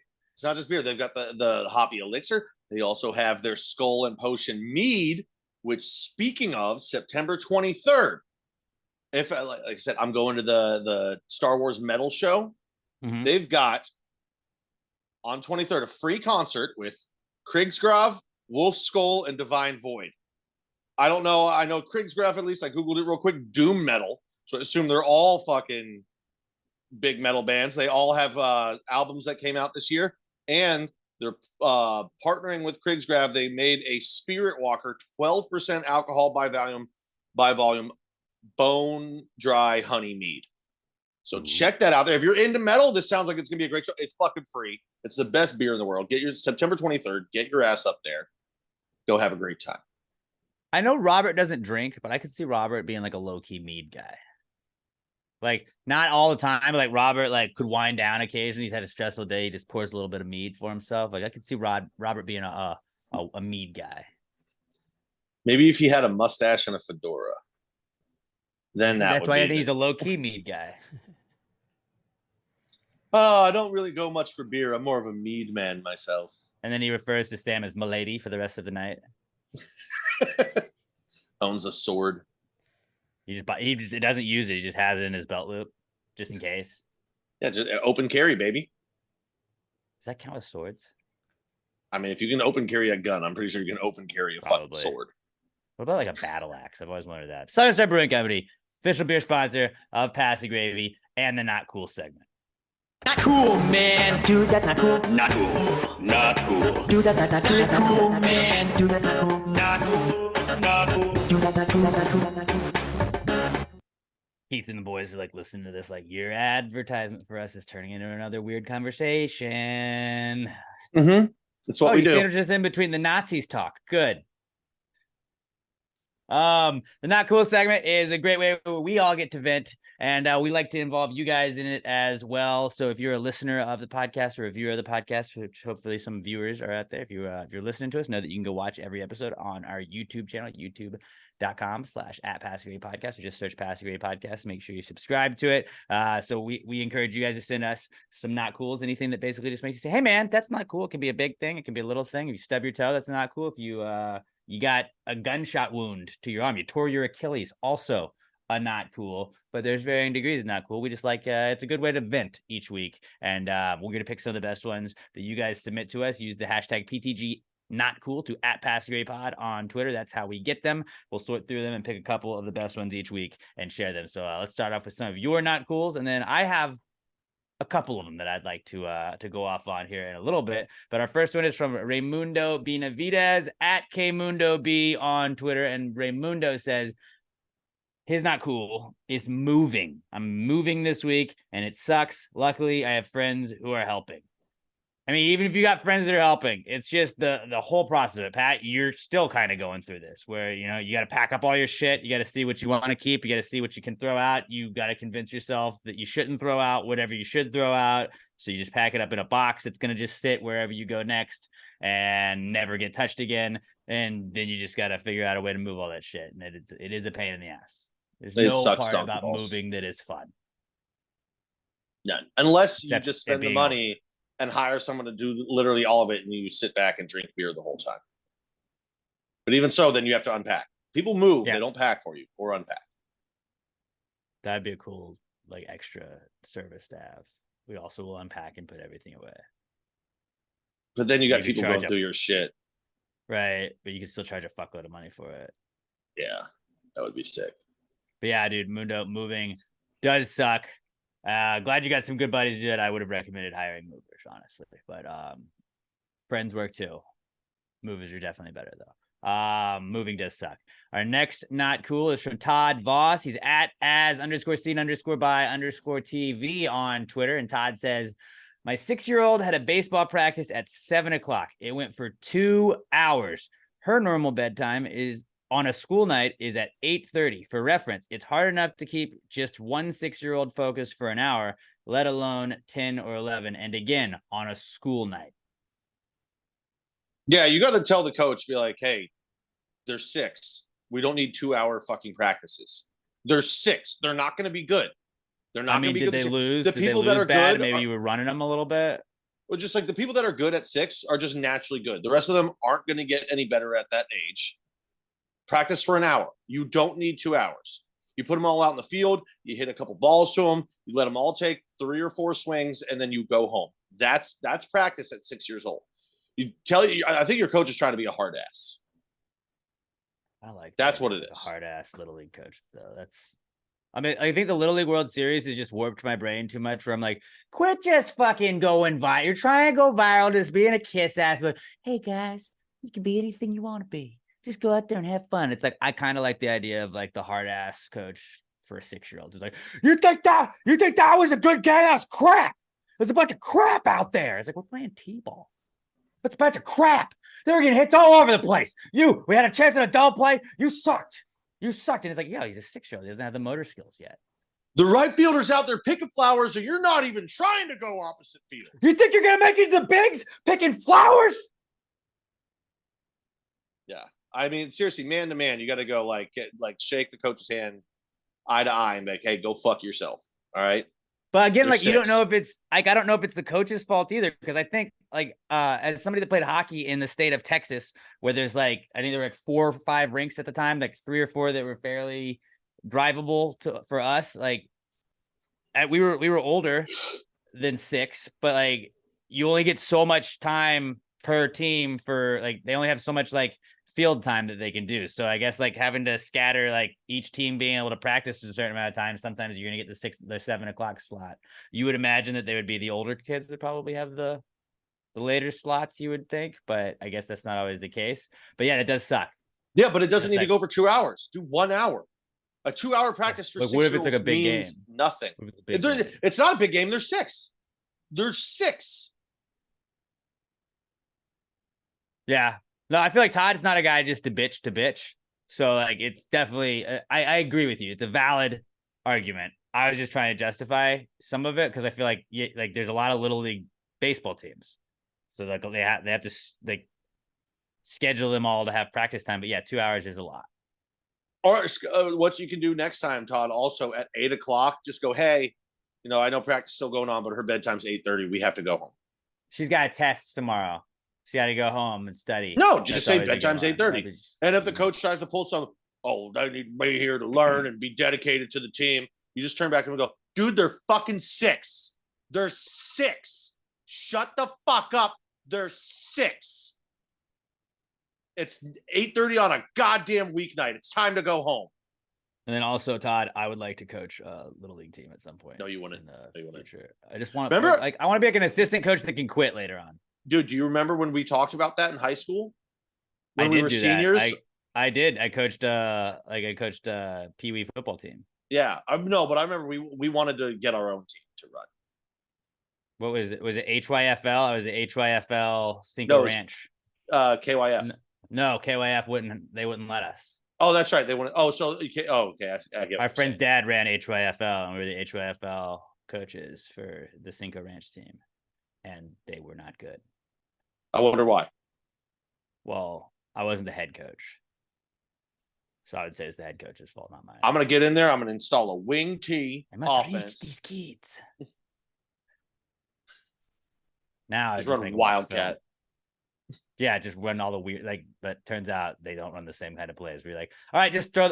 That you guys don't know how to throw the ball, do you? Shit.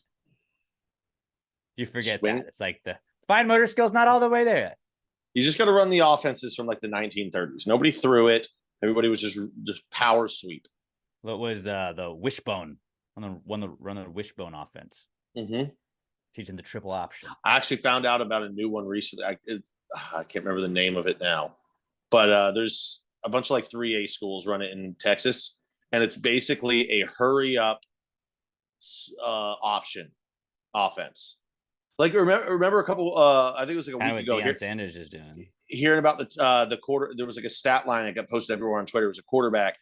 He threw for like 756 yards, had 12 touchdowns combined, and his team lost 82-80. Yeah, that was. Yeah. The other team was running the offense that I'm talking about. They had three running backs go over 1,000 yards last year. In high school. Some good stats. Dude, it looks I'll send you some video later. It looks so much like they break the huddle, sprint to the line, and snap it within a second of getting to the line. The defense has no idea what's going on. You get so gassed, I bet. But that's conditioning and practice, man. Yeah. No, the defense is just dead. The defense is probably dead by the end of the game. As an opposing coach, you got to be like, this is fucking bullshit. That's what. Have you watched any of the Colorado games with Deion Sanders? Oh yeah. I mean, that's like he's doing the Chip Kelly method, where it's like if we just run the fuck out of the ball, like just gas the whole defense out. Like I don't think it's gonna work with. Like I think Colorado will be a bold team. I don't think they're gonna make the playoff or anything like that. They're gonna be fun to watch the whole year. I think they're gonna probably lose to USC and a couple of the other schools that they play for sure. But like it is funny. Like against Nebraska, they were just like, all right, we're just gonna run 1,000 plays, and you're gonna be tired as fuck by the second half. And like Nebraska had a good defense and hung with them for a while, and then they just pulled away in the second half because Nebraska was just gassed as fuck and could not keep up with anybody. And they'd be like, all right, tackle, get up, run, substitute, and go. And they kept catching them on fucking substitutions and shit. It was wild. That only works for a little bit. It's the slot T offense. It should be called the slutty offense. Damn, it does sound like slotty. Slotty. You call it slotty at least, yeah. That would be better. And it brings back the fullback. That's what I like. That's real man's football. Finally. So that's a solid, not cool, Todd. And you're right. 6-year-old practices should not go 2 hours until like 9 o'clock at night. It's absolutely absurd. Last not cool from you guys and gals. It's from Ashley Wilkins at Buster Healer Mix on Twitter. And Ashley says her not cool is burned my ear with a curling iron. Now it hurts to lay on my right side and also to use the phone. Put it in rice. Yeah, did you try maybe that's a good idea. Yeah. Just put your ear in rice. You try pulling it off and putting it back on again? That didn't work for Picasso, but just a thought. Don't cut Yeah, it. I feel like how have we not come up with better technology than the curling iron? For years, all I hear about is how bad it hurts to be burned by a curling iron. We can't figure this shit out. I don't know. I mean, I think I don't want to sound sexist, but it's like I think if it was a thing that men used, we'd be like, all right. I was literally let's gonna say that. You beat me to my own sexism. Ladies, like, it doesn't happen to dudes, so dudes aren't gonna try and fix it. Ladies, if you need, just I ask think for you're help. very capable, women. I think you're all y'all. You can do it, Rosie Riveter style. Us men will step in and do this for you, ladies. That'll be my Precome idea next week. I'm gonna figure it out. I'm gonna figure out how to make a non-burnable curling iron. Have you tried putting rubber on the top of your ears? I was just thinking a rubber guard on the top of your ears. What I was thinking is, like, you know how when you go when you get a haircut, they put the thing around your neck and then the apron. We're just gonna put like a big rubber mat that covers your ears and like head and shoulders when you're curling. But what are those things that wrestlers wear? The headpieces that wrestlers have on that like cover their ears too. Just put those on. Oh, well, then you can't curl your hair because it's matting down the hair. Well, we'll make it smaller. We'll cut it down to where it just covers the ear. Hey, get headphones and pull them back. Give us a week, ladies. We'll fix this for you. Yeah. We got you. We're on the case. The boys are on the case. Daddy's gonna take care of it, sweetheart. Hold on, right? Figure out how to make curling irons. You could have just written "figure out curling irons." Oh wait, no, because then we would have tried to figure out how they work, and we still wouldn't have gotten that. I have sucks. Post-it notes all over my desk when we do the podcast, and I'll jot down notes. And then the game I get to play the rest of the week, or like when I'm editing everything, is like, what does that mean? And it's usually just like a phrase that like doesn't make sense. Like outside smells like rocks ? And I'm like, wait, what? Oh, I said outside. I said kids smell like rocks when they come in from out. But like sometimes I don't ever get to like where I came up, like where I wrote that down for, and I'm like, I don't know what this means. Well, at least you're still ahead of me, where I don't write any of it down, and then later in the day I go, "Fuck, what was that good thing I thought about earlier?" And I never remember. You just gotta train your brain. Notes app. Yeah, my notes app is full of nonsense. Ashley, I will say in the future though, if you ever burn yourself again on it, and you don't have any burn cream on hand, restaurant hack, grab some yellow mustard, smother it on there. I don't know why it works, but it does. It helps with the burn. Not spicy brown mustard though. Use yellow. I'm sure spicy brown would work good too, but yellow mustard works very well for burns. It's not going to like clear up the burn, but it's going to neutralize the hurt. That's a perfect segue to my not cool. If we're ready for that, King. I burned myself on my wrist. I don't know if you can even see it. Nope. You on the stove? Yeah, my stove right there. There it is. Oh, there it is. Right Yeah. Dude, that's a It's a good one. Yeah. It looks like a cut now, but right on the rim of a pan. I was making eggs and I touched the rim of the pan, and it's on my right wrist. And I do a lot of computer stuff. I have a mouse here next to me. Oh, really? A lot of computer stuff? And it's rubbing against the mouse pad that I have here. You just got to go lefty for a little while, buddy. Let it heal. With the right-handed mouse, doesn't work. Look at that. What is that? I can't. So your mouse is on the right hand, so you use the left usually. Okay. No, I use my right. I use my left hand to type. There you go. Type. Oh, you use both hands. Okay, that's good. I'm ambidextrous. There you go. Yeah, I'd be ambidextrous. You never know. Yeah, it does suck. That does suck. I have a bad habit of I don't know how old I will be before I probably won't. At this point, I feel like it's just never gonna happen. Like I don't ever remember to put like a fucking oven mitt on when I grab shit out of the oven, and I almost always like Wednesdays because we edit and shit. You're just raw dogging shit with your hands out of the oven. Oh yeah, I mean, I learn from it every single time. I'm like, fuck, ow, that's hot. And then like like every Wednesday, Emma and I have a frozen pizza because we do the podcast, and then I edit the podcast, and it's like that way she doesn't have to like wait for us to be done and all that stuff. It's like we'll throw a frozen pizza in, and then we're good. And like if I ever grab the pizza, I'm almost always like, ah, fuck, and then like you realize it, and it usually doesn't give me like a bad burn, but it's like always just like initially like, nope, nope, nope, nope, nope, and then you get the oven mitt. But like I've had so many just like bubble fingers just because I'm a fucking idiot. That like always like, I can just pick up this really hot thing that's been at 500 degrees for the last 5 minutes. I'm texting Emma right now that she needs to tape a sign to the oven that says, grab an oven mitt. No, I should just be better. I mean, it's you. No, but no. Like how many times did it have to happen before I learn from it? You do need to be better. And honestly, you should have learned by now. But obviously, there's just some sort of mental block in your brain that just doesn't like, let I can touch this. So you need the visual reminder right what there. If you get burned enough, does it just like you become numb to it? Like I feel like that would be a crazy superpower, like not super useful, but like would be like what if that was the superpower that like what didn't make me special or anything? I couldn't fight crime, but I could just be like I could pick up hot things. Oh, you need me to hold this hot object? I got it. Look at this. Not even burning me. Maybe eventually it'll be I'll be immune to it. Yeah. But yeah, getting burned sucks. And it is always like you just forget to do it or like yours accidentally. Cracking eggs almost always gets you too. I've always thought about going to the bowl method where you crack them up in the bowl first. But it's like that's like another dish you got to do. Yeah, exactly. I used to do that. And you can whisk make it a little bit. If you're doing scrambled eggs, that's probably the better way to go. But like I don't like scrambled eggs all the time. So like I'm not gonna scramble non-scrambled eggs. Yeah, sure. Yeah, just crack it right in there, or just be better and don't burn yourself. True. We all have our flaws. Yeah. I'll go next because it seems like you're gonna be nice and fired up for yours, so I'll let you bring us home. I got a couple. One, Baker Mayfield is a dick. He had a quote.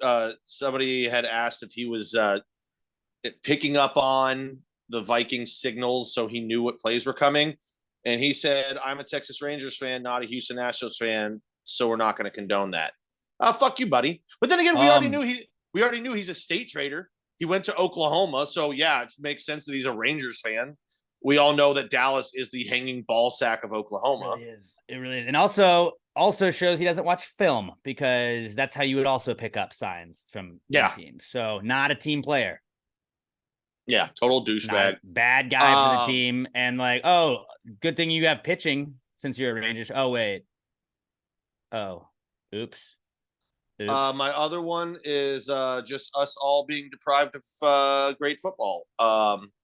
We hadn't brought it up. Aaron Rodgers tore his Achilles on the fourth play of the game, or at least his fourth play of the game.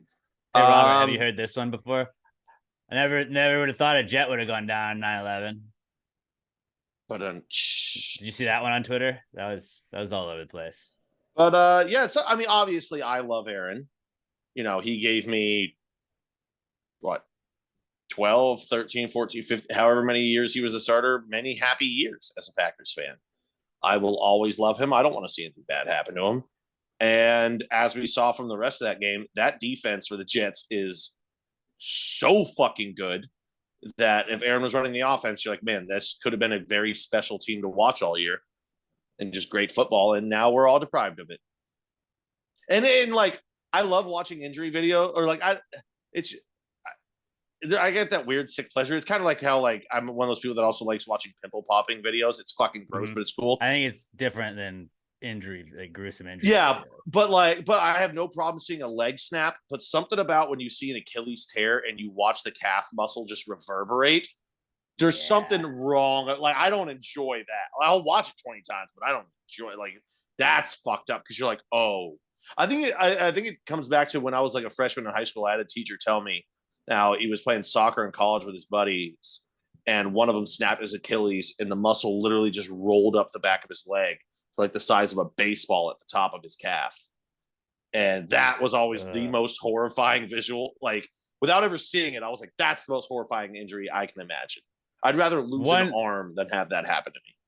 One of the worst like injuries that I've seen, I used to go to 24-hour fitness and I would swim and like as I would like stretch and stuff outside and I saw some dude tear his pec.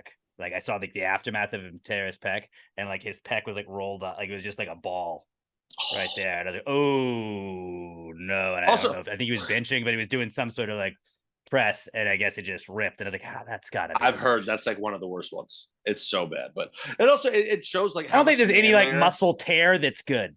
Yeah, but like how much manlier football players? Like he's a quarterback. They're not known as the toughest guys out there. Like yeah, they take hits, but he literally took 2 steps Daniel on Jones it, is and really tough. and then like any of us, we would have been rolling on the ground, crying and screaming, and he just like sat down and was like, "Well, this sucks," showing nothing on his face. Like Well, how he's are probably you on not drugs. an excruciating? Well, no, he doesn't take ayahuasca during the season. He was probably tripping balls. That's also a mind alterer. But Yeah, he altered his mind to where he couldn't feel pain. Duh. So I guess my not cool is fuck you, Dwayne Brown. Learn how to goddamn block. Or you're 38. Maybe you shouldn't be playing football anymore as an offensive lineman. Dick. No, and now I like it when people are older than me that play because it makes me feel not that old. Yeah, I know. But now we have to watch Zach Wilson again. But I get it. Like that sucks that Aaron Rodgers got like hurt. But how kind of like relieved were you? Like, well, thank God we got Jordan Love ready. Because like if you had kept Aaron Rodgers, then that could have also just happened again 4 plays in, and you would have been like, well, let's see how Jordan Love is. And it's like y'all would have had to go Jordan Love anyways. He wasn't ready last year though. Now he's ready. Now he's ready. But now you would have seen that he was ready, no matter what. Because we saw him play a little bit the last couple of years, and it didn't look good. Now it looks good. Now it looks great. Would you say you love it? I'm all in. I am in love. He's in love. I love love. There you go. Love is love. Yeah. Love is love. Everybody. So yeah, that's what I got. Alex, bring us home with what All can right. only be described as a great written out rant. Where bullet do points of a we rant. start? From the top, baby. From the top. Not cool. Number 1, Queen Latifah. She's a fucking jinx. She's a fucking jinx. She sang the national anthem for the Giants game, and then it was the worst opening day loss in the history of the franchise. That's 99 years old. So in 99 years, no one has ever made us lose that bad by singing a national anthem. Great national anthem, fucking jinx. Fucking jinx. Fucking jinx. I don't think it was a great national anthem. This is where my problem with her is. If you're gonna sing the national anthem, sing the national anthem. Don't change up the fucking cadence and elongate parts of the song that aren't normally elongated and change the rhythm of how. Just sing the fucking anthem. Don't change it up to make it your own. You've got a great voice. It's gonna be your own. You are an amazing singer.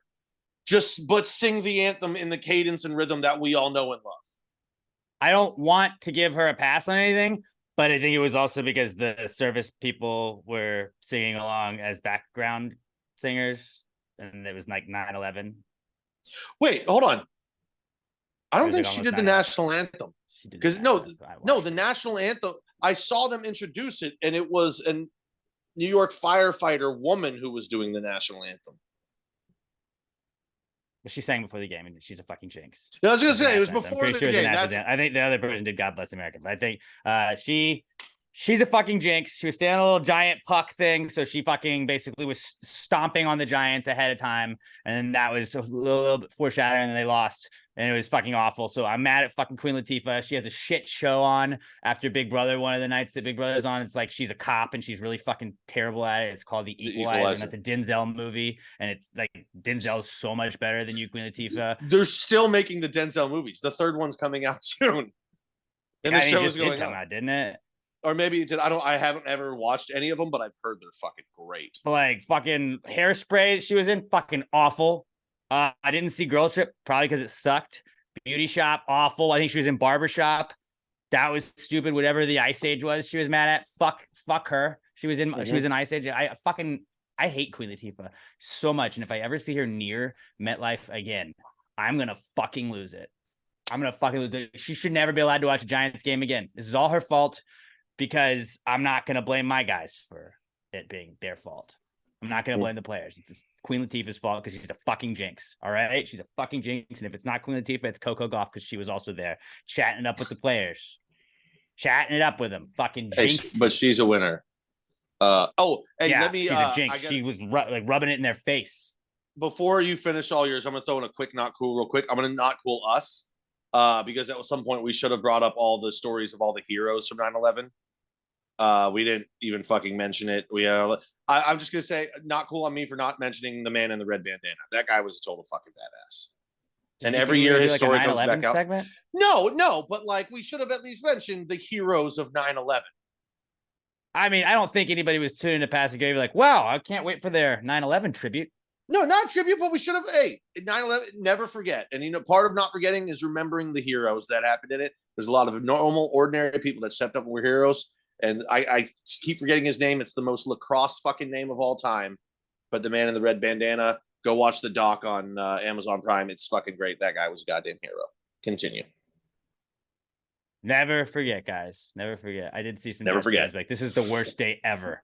And I was like, well. This is the anniversary of 9/11. Are you? Tell me you're 21 or younger without telling me you're 21 or younger. That's wild. It's wild. I don't respect people that don't even remember 9/11. So like, if you're that young, just know that I think I'm smarter than you. Even though I might not be, I think I'm smarter than you because I've said for years, 9/11. I don't think you should be able to vote if you don't vividly remember 9/11.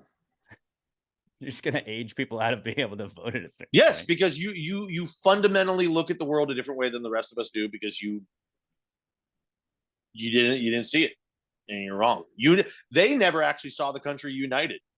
That's a big problem. You shouldn't be able to vote if you don't know what it's like to have a united country. You didn't get to see George Bush throw out that first pitch, the most electric. First pitch ever. I still fucking get a chub thinking about that. Oh, fine. He fucking right down the plate.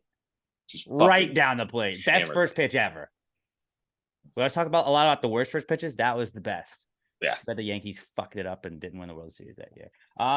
Queen Latifah's a fucking jinx, so she's my first not cool. My next not cool is not scoring points because I am in hell currently because the New York Giants and my Sam Houston State Bearcats have combined for 3 points between them in 3 games that they have played. Sam Houston lost to BYU to open the season 14-0. Then they lost to Air Force 13-3. The Giants lost 40-0. So I'm in hell. Like, just score fucking points. I don't fucking understand it. And also, like, side note, fuck the Cowboys. Cool. Congratulations. You got to win week 1. Who cares? Fucking, oh, look at us. We're going to win Super Bowl. Yeah. Never started off like that before and didn't win the Super Bowl before. Also, 2007. Remember when the Giants lost week 1? They looked bad and they lost the Cowboys and they won the Super Bowl.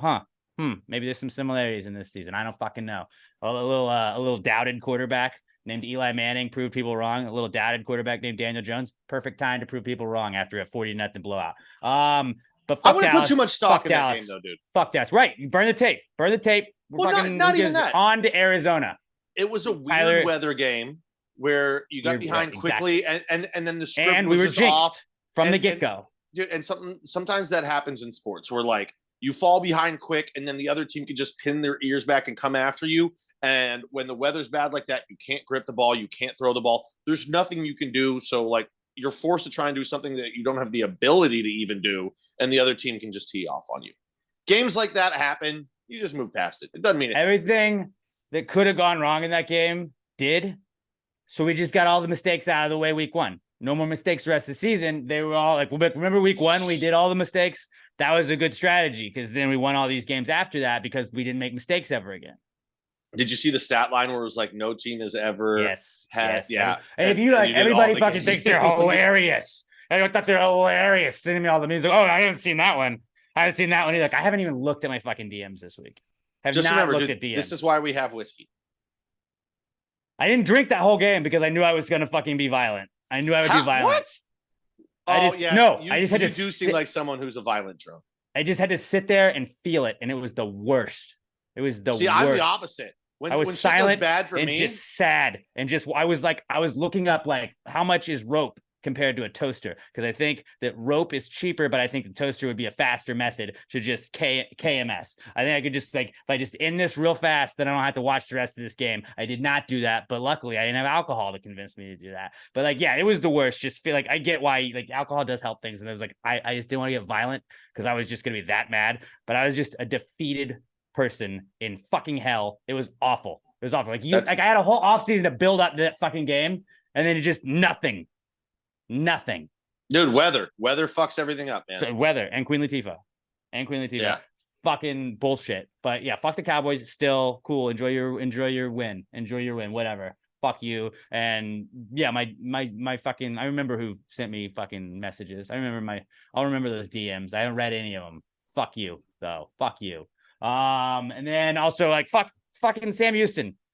3 points through 2 games. What are you doing? We have a quarterback out there. His name is Keegan Shoemaker. He doesn't make shoes, but maybe he needs to look into making shoes because he's not going to be making plays as a quarterback. He's fucking awful. And my only thing that I can do to possibly try and shift this around for the Bearcats, like this isn't up to me. This isn't like I can save this season, but like I'd like to offer an NIL deal to every single Bearcats quarterback not named Keegan Shoemaker.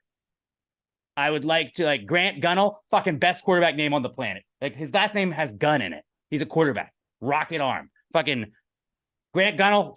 I think he's Grant Gunnell 7 on Twitter. If we could all just like be like, hey, you should work an NIL deal out with Pass the Gravy. Hold on, let me see it. Grant Gunnell 7. GrantGunnell 7. I would love it if Grant would maybe he wants to get a little NIL deal with Sam Houston. We've had NIL deals with Sam Houston players before. I think he's the future of this team. And I'd like to, at least if they're not going to give him a shot, if they're not going to let him play, I'd like to at least give him a little NIL deal and be like, hey, that's my guy. You guys think that this guy sucks behind the fucking this offensive line, this defense is fucking playing out of their minds. The 19th best defense in college football is Sam Houston, and they've had 3 points to show for it. You shouldn't lose a 13-3 game. They should have been a lot better than that, and it's bullshit. And so I would like to offer like literally any quarterback not named Keegan. Tristan Brady, come on over, buddy. Simeon Evans, Silas Gomez, fucking some red shirts over here. Jace Mosley, Trapper Pennell, Xavier Ward. Whoa. That's a quarterback name. Trapper Pennell. He's like our Wildcat guy. He's cool. His name is Trapper. That's a Trapper. Fucking dude. That is a like small Texas town, like legendary. Like he probably threw for 1,000 more yards than any other person in the history of his like D2 district. That's a great name. From Kerrville, Texas, where Johnny Manziel went. He's probably Johnny Manziel 2.0 minus the bad stuff. But Grant, I'm honing in on Grant Gunnell because Grant is very tall. He played at Arizona. He was like a Texas high school football legend from what I read, and he just seems like a good dude. He looks like a pro.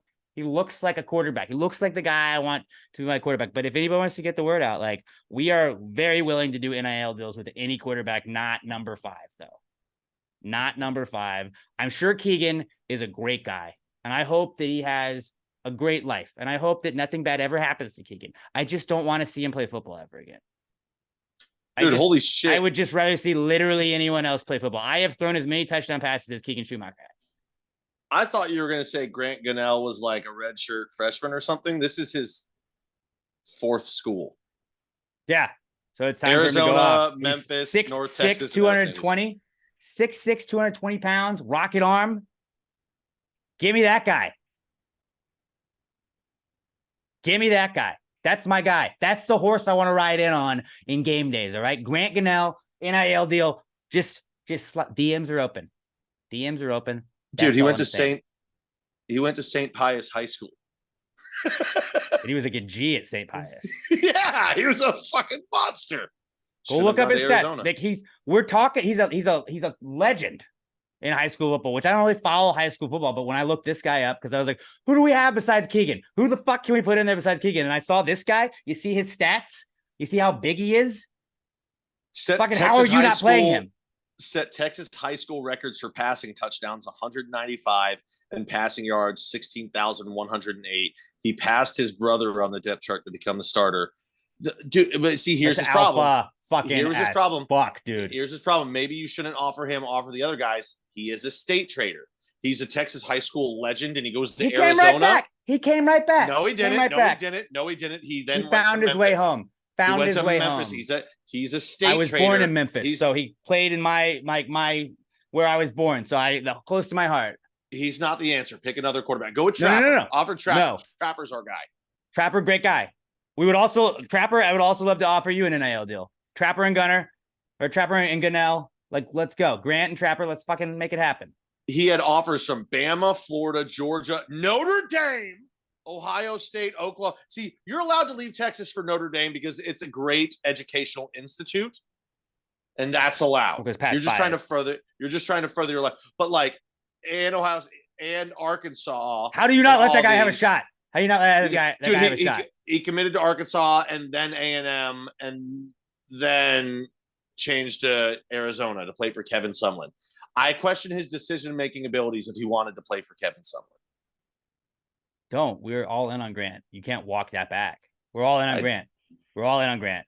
This is a Grant Gunnell podcast, all right, and a Trapper Pinnell podcast. So those two guys are our guys. You know what? You're right. He just needs a shot to play. He plays well in the state of Texas. If they give him a shot, I mean, I'm just saying he's thrown 0 touchdown passes also, and he hasn't played. Keegan's played for 2 games and has not. And I'm sure Keegan, again, great person. I just don't want to see him play quarterback. Just get him out of my face. All right? Get him out. Get him out of my face. Grant Gunnell 7 on Twitter. Be a real shame if the Gravy Gang was like, hey, you should sign with Pass the Gravy Pod. You should sign with Pass the Gravy. Just why not? And then Trapper Pinnell, bro, we got an NIL spot for you too. This roster's full. And then again, any Sam Houston quarterback that does not wear the number 5 I'm in on. We know a cool brewery that you guys can meet us at. Right. Very cool brewery. Although I don't think it can be alcohol related, but we could meet up and just hang out and have. No. I'm saying that's not part of the NIL. I just said that we can meet them at because I know they can't do alcohol, tobacco, stuff like that. Which we're not saying they would do. I'm just saying we know a cool place that Grant is old enough to have a beer. Right. Grant would never. I mean, Grant's he's a giant. He's a huge human being. Yeah, 6'6", 220. That's a big boy. 220. Like, come on. Why would you not how do you not put him in just by looking at him? I'd be like, that guy, put him in. That's the quarterback. I'm going to walk right up to him. You think you can pick me up? That's absolutely what I would do. That's my barometer for a good quarterback. That's like, can you pick me up? That's part of the reason I want to sign to an NIL deal. So like, you got to pick us up though. Pick us up. How high do you think you pick up Pat? Do it. What if he like throws out his back trying to pick me up? I'm like, ugh! we just pay football players to just pick us up. Do that. Throw the football again, though. Okay, now you're making us sound like desperate rich old women. Come here, you strong. I'm a little bit desperate because I'd like Sam to win a game. I want to go see Sam play U of H next week, and I don't think I can go if 5 is our quarterback. I mean, I know Tech State just lost to UTSA, and that sucked, but we beat Baylor. We've got our big win of the year. Right, and then we'll beat U of H, and then it'll be like, all right, when we start Grant, we'll beat U of H, and like, see, Grant Gunnell, greatest quarterback in college football. And then like Grant, we were, remember Cody and Ryan? We had Ryan Humphreys and Cody Crest. We were fucking dogs for them. And we were like, they are our best friends now. And if you ever say anything negative about them, we are coming at you. We're coming at you. We want to be dogs for you, bro. We're going to be dogs. Grant, we will be your biggest hype men ever. Pinnell will be your biggest hype man. If anybody says a bad word, you fucking let us know and we'll stick the dogs on. All right. Let's get some NIL deals done. I'm feeling NIL-y again, you know? So let's sign a couple guys. All right. Yeah, just don't wait 2 months to do it. Not scoring points. That's my other not cool. It fucking pisses me off, and just I hate like when your team can't put points up. That's just that's hell. That's hell. I'm in hell right now. My last not cool is I had said earlier that my wife and I went and we had our anniversary weekend, and we went out to go eat on Saturday. We went from our hotel. It was not very far from the hotel, and we went into this it's a restaurant I've been in a couple times. We knew the waiter. We thought we knew the waiter, but I think he's just one of those people that makes you feel like he knows you, and he's just polite to everybody. And then I felt I mean, it hurt my pride a little bit, but we went in there, and it's one of those places where like somebody sat us down, then somebody came and took our drink order, and then a different person came and asked for our drink order again, and then somebody came and took our food order before we got our drinks, and then the waiter came in, and the first time like we heard him, he's like, hey, I just want to let you know that they told me that they didn't think we should serve you like alcohol, and they're like, have you been drinking? And I was like, no, I have not been. Why? And they just said that you looked a little. They didn't think we should serve you. And I was like, normally you would be right in this situation. Like normally I am probably the guy who's like, oh, let's not give that guy any booze. Like he seems like he's been drinking. And I was like, I haven't been though. Like I'm stone cold sober. And he like the guy was trying to like play the good cop, bad cop, like they were the bad cop. He's like, look, I mean, like it's not me. It's not me. It's like, if you want it, like I can get it for you. I was like, well, no, not if you guys are gonna make me feel like you think I'm a drunk. Like, no. That looks even worse. Like, I need the alcohol. No, I need it. I need it. I would have just like, well, I'm sober, so yes, I would like a cocktail.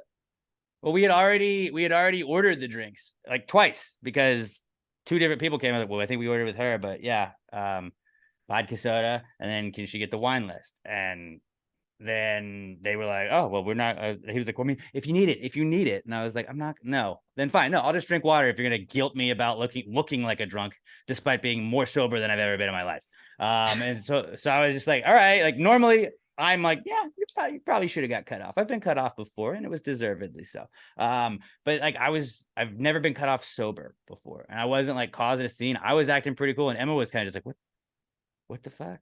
And then I was just like, all right, well, fine. Like if I can't do that, I'm just gonna crush water so much, and I drank as much of the water as I could, and they weren't fucking refilling it. I was like, if you're gonna cut me off, like, what if I was wasted? If I was wasted, then you're not even helping me here. Just they'll. And that's a scenario if you're going to be crushing. Be like, can you just get me a carafe of just like water so I can refill it? Like I'm going to. No, I was trying to point out, like, I'm obviously not drinking alcohol. And I did two of those and then just had to sit with like an empty water glass for the rest of the meal. It's a restaurant that I like too. And I was like, what the fuck, guys? Like I wasn't like stumbling. I wasn't slurring words because I wasn't drunk. Like Emma's a pretty good judge of being like, nah, they were in the right. They were in the right to do that. And Emma was even just like, yeah, I don't know about that. But then Emma got the wine after they like scolded me about being a drunk, I guess, even though I wasn't a drunk. And then they brought Emma her wine and she wouldn't even touch it. I liked that. That was a cool move.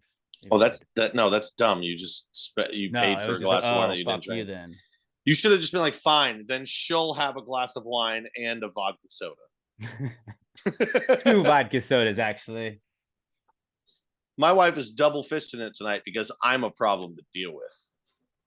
You're gonna learn that very quickly, sir. Yeah, that's the first time I've ever been like cut off before being served.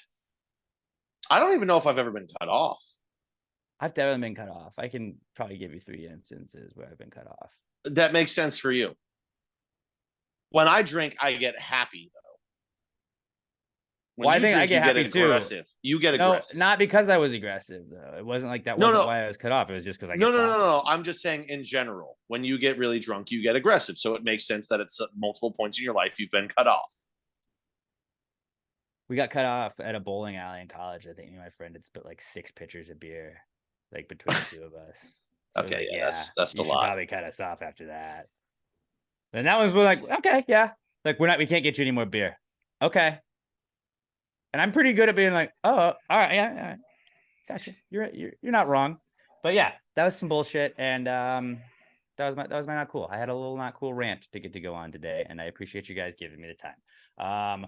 Let's wrap today's pod up with the answers segment, where you guys send us the questions that you have. You got any business ideas? Pitch them to us here. You want some power rankings from us? Give us 5 things that are similar to each other, and we will power rank them. We'll power rank the fuck out of them. I'm really kind of interested to see today's power rankings, how that's going to go. But yeah, hashtag PTG Answers at Pass Grade Pod. That's how we search for them. At Pass Grade Pod on Twitter, hashtag PTG Answers. Send in your answers questions, and we will pick some of the best ones each week to read. The answer segment brought to you by the Pass the Gravy merch store. I don't know if you've been yet, but it's fucking revamped. It's better than ever. We got Ja shirts. We got the PTG slushy, definitely not icy shirt. We have the PTG TV shirt, definitely doesn't look like an MTV shirt. We got Pass the Gravy shorts, the Pass the Gravy thank you bag shirts, all kinds of awesome stuff available for you at the newly redone Pass the Gravy merch store. And we got a new company that's doing our shirts. It's better quality, it's awesome, and it's actually going to show up in like a reasonable amount of time instead of 75 years where you're just going to wait and be like, oh, I'm almost dead. And I finally got my shirt from the 500th episode of Pass the Gravy. It's a reliable place. We'll send it out. You're going to love it. PassTheGravyMerch.com.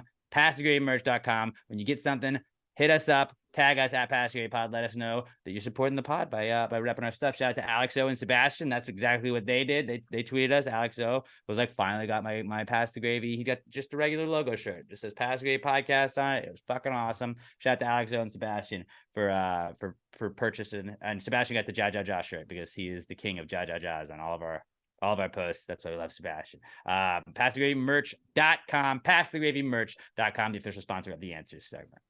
So if you just answer the question, why don't you just answer the question? Be honest, no big deal. Yeah, answer the question. Don't change the subject, just answer the fucking question.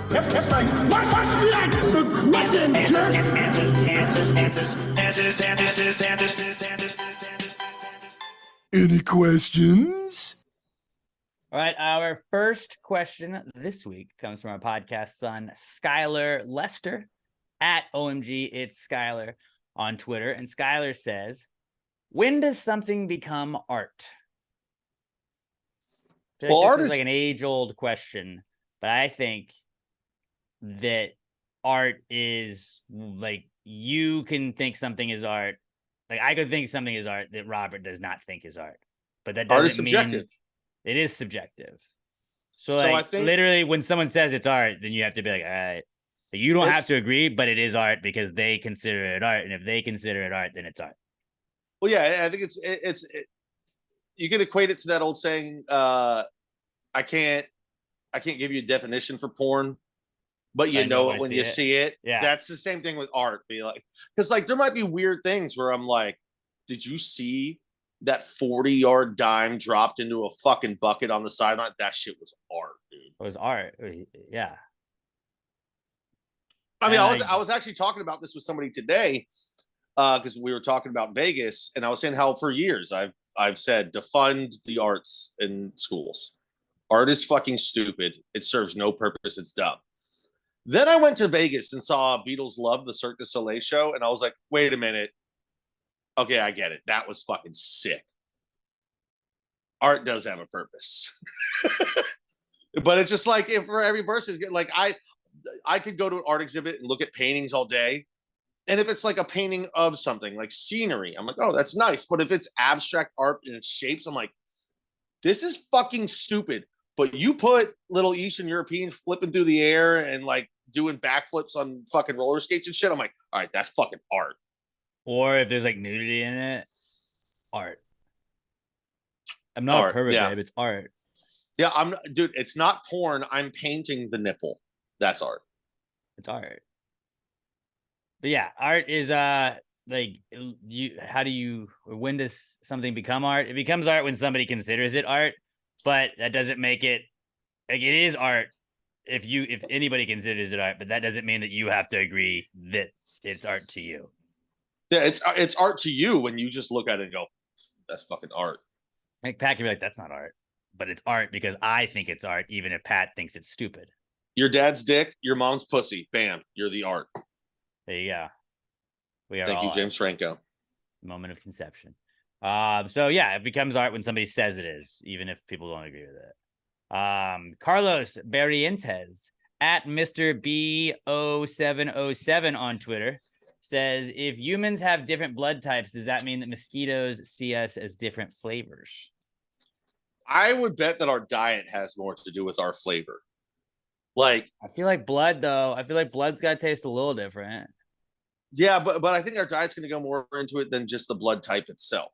Because, like, if you go to Wisconsin, where they eat, what do they call it, like 7-layer salad, but it's just like gummy bears and whipped cream, they're going to probably taste different than a fucking dude down in Bayou Noir in Louisiana who just eats spicy fucking Cajun food all day, every day. Right. But like, I feel like as team O, got an O blood type, universal donor, no big deal.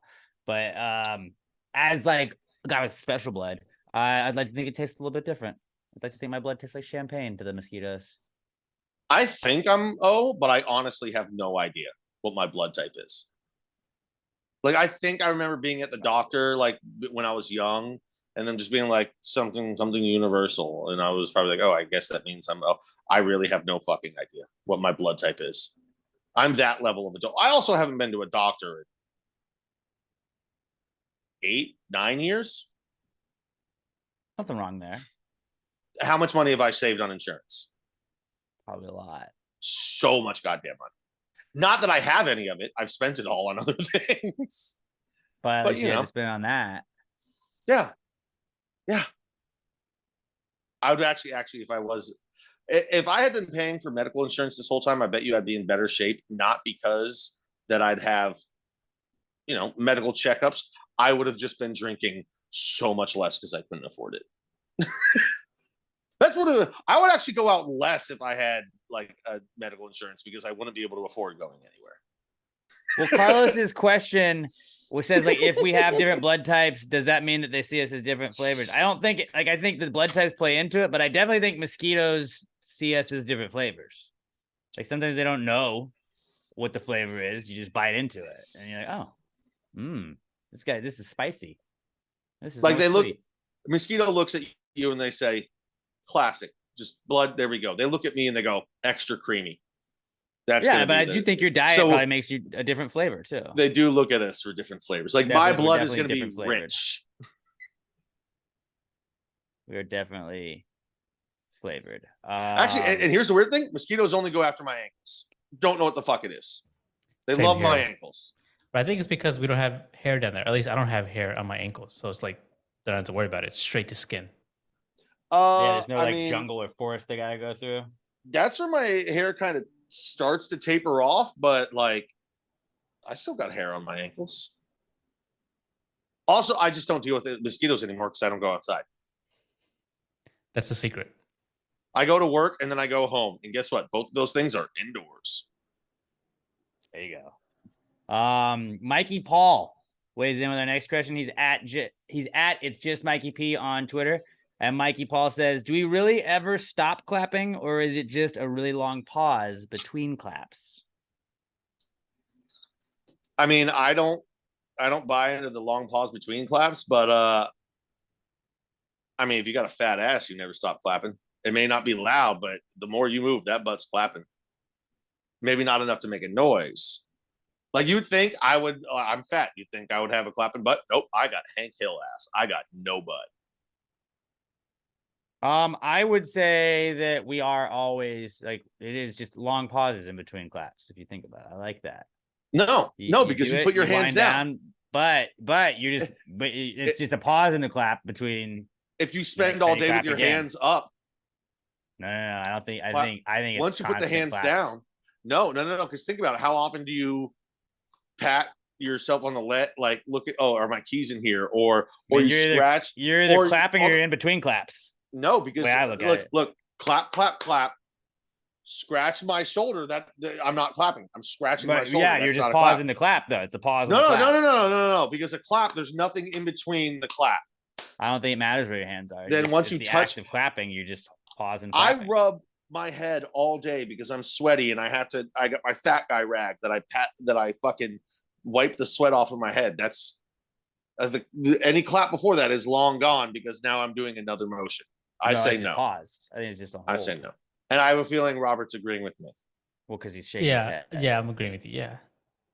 We're not. Well, yeah, that's what I'm watching him nod. There's no long pause. We're all just right in between claps right now, I think. I think you guys are wrong. I mean, we'll have to disagree on this one. But I never clap.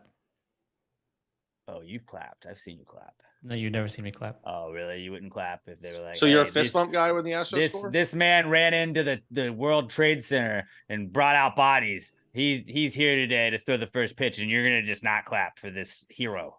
I'm gonna not clap. You're trying to tell me that we're down 2. Kyle Tucker hits a 3-run bomb. You don't clap.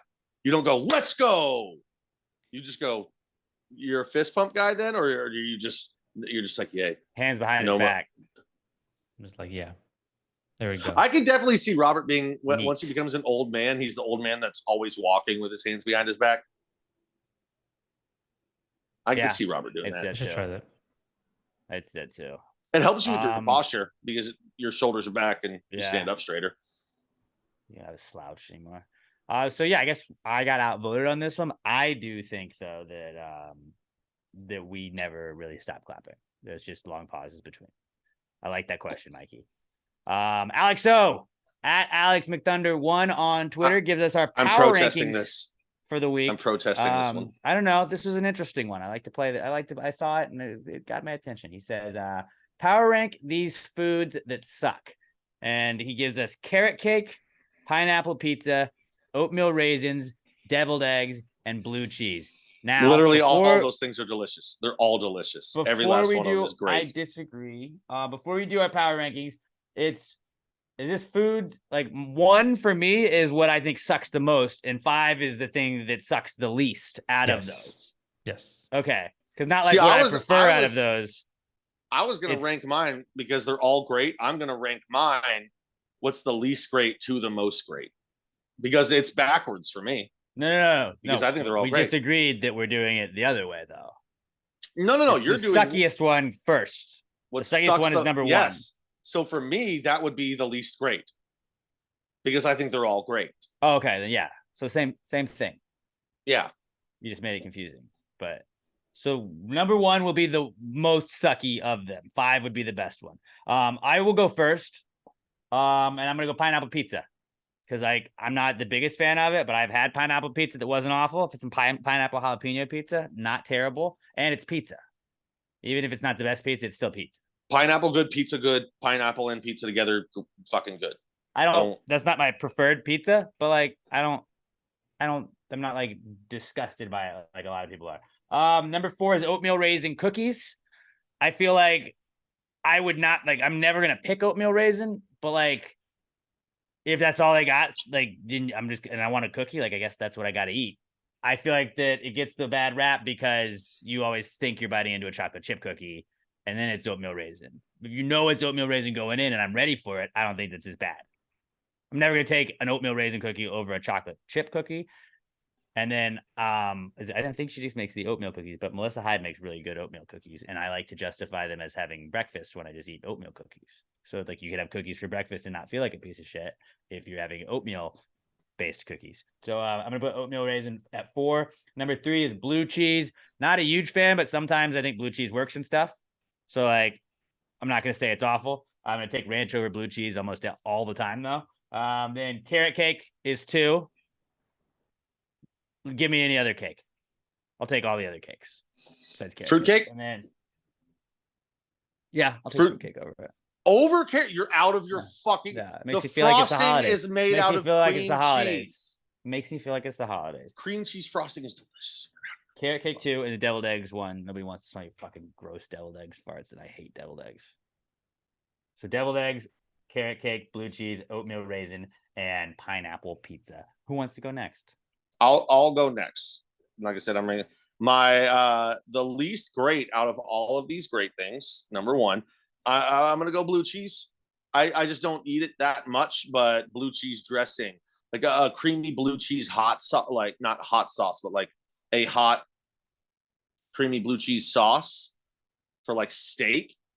You get your steak black and blue like that. Oh, yeah, fucking delicious. Absolutely great. Blue cheese on a salad, dude. A little bit of fucking blue cheese crumbles. Just add it to your meal. Fucking add some flavor. Grow up. 4, I will go pineapple pizza. By the way, if they're saying nobody gets one topping pizza. So I don't even buy into the thing no, it's the only. Nobody gets one top, unless you're getting pepperoni pizza. Everybody would do that. Yeah, that's a troll. That's a troll move. If you just get a pineapple only pizza. Let's be honest. If you're getting pizzas, you're getting 2 medium, 2 toppings from any of the fucking places for $6.99 a piece, and you're getting 2 fucking toppings. A pepperoni and cheese is probably what you're doing. Whatever, but that means your cheese is already on it. So you're doing the double cheese and pepperoni, or you're doing double pepperoni on cheese. That's still 2 toppings. No, I'm saying I feel like you do the one topping and you just get a pepperoni and a cheese, and then everybody. Nobody. Yeah, that's when you're buying for a party, a big party, lots of people, kids around. That's what you get. But I love pineapple pizza. It's great. 3, I'm gonna go oatmeal raisin cookies. I will never understand the slander. They're fucking delicious. Well, it's a huge disappointment when you think it's a chocolate chip and you bite into it and it's oatmeal raisin. Yeah, That's not what I thought. That's what I think gives it the bad rap. First of all, I'm not 6 years old. Oatmeal raisin cookies, and chocolate chip cookies look different. Not always. They look Not different. always. And also, Sometimes they chocolate look chips and similar. raisins look different. Well, some of If you those, like, can't- you know, where the chocolate chips are kind of hidden in there. Like sometimes I- you think the raisin is like a hidden chocolate chip. And the cookie looks different. I will say this. If you can't tell the difference between a chocolate chip cookie and an oatmeal cookie, you're fucking stupid. I'm not even going to say you're blind, because blind people would smell it and go, this is an obviously different cookie. You're a fucking idiot if you can't tell the difference between those two cookies. It's hard to 4, tell. I am going to go, I absolutely love carrot cake. If there was a couple birthdays where I told my mom, like, normally I'd always go with the cookie cake. There was 1 or 2 times where I was like, I want a carrot cake. Carrot cake is great. Cream cheese frosting. I don't understand why people don't, like, it's so good. And carrot cake is still sweet. Everyone's like, oh, I don't want vegetables in my cake. It doesn't taste like fucking vegetables. It's a sweet cake. It's delicious. You fucking children, upgrade your taste buds. And number 1, you know I love it. We've gotten into this many times. I fucking love deviled eggs. I will down 30 deviled eggs. Dude, put some pickled jalapenos on this. I saw this recipe the other day. I can't remember what they're called, but apparently you make the deviled egg and then you like pan sear it for like 15, 20 seconds. I am so excited to try it. A little paprika on that bitch. Love that shit. Give me more. Everybody just smelling your deviled egg farts all day, hating you for it. No, see, and here's the other. Here's the other side of that too. I poop so much, my farts don't really stink because there's no time for the gas buildup. I poop like 3-4 times a day, dog. I'm regular as shit, dog. Robert, what about you? Well, first off, I think that's too many times a day. Pat. Yeah, it obviously is, but I'm a very fat, unhealthy person, Robert. Okay. Number 5, pineapple pizza. It's the best out of all of them, I think. Carrot cake. Number 4. Number 3, I'm going deviled eggs. Number 2, blue cheese. Number 1, oatmeal raisin cookies. I'm actually surprised. I thought blue cheese was gonna be number 1 for you. Oatmeal raisin cookies is the worst. Like It's- Alex said, you never want to get tricked.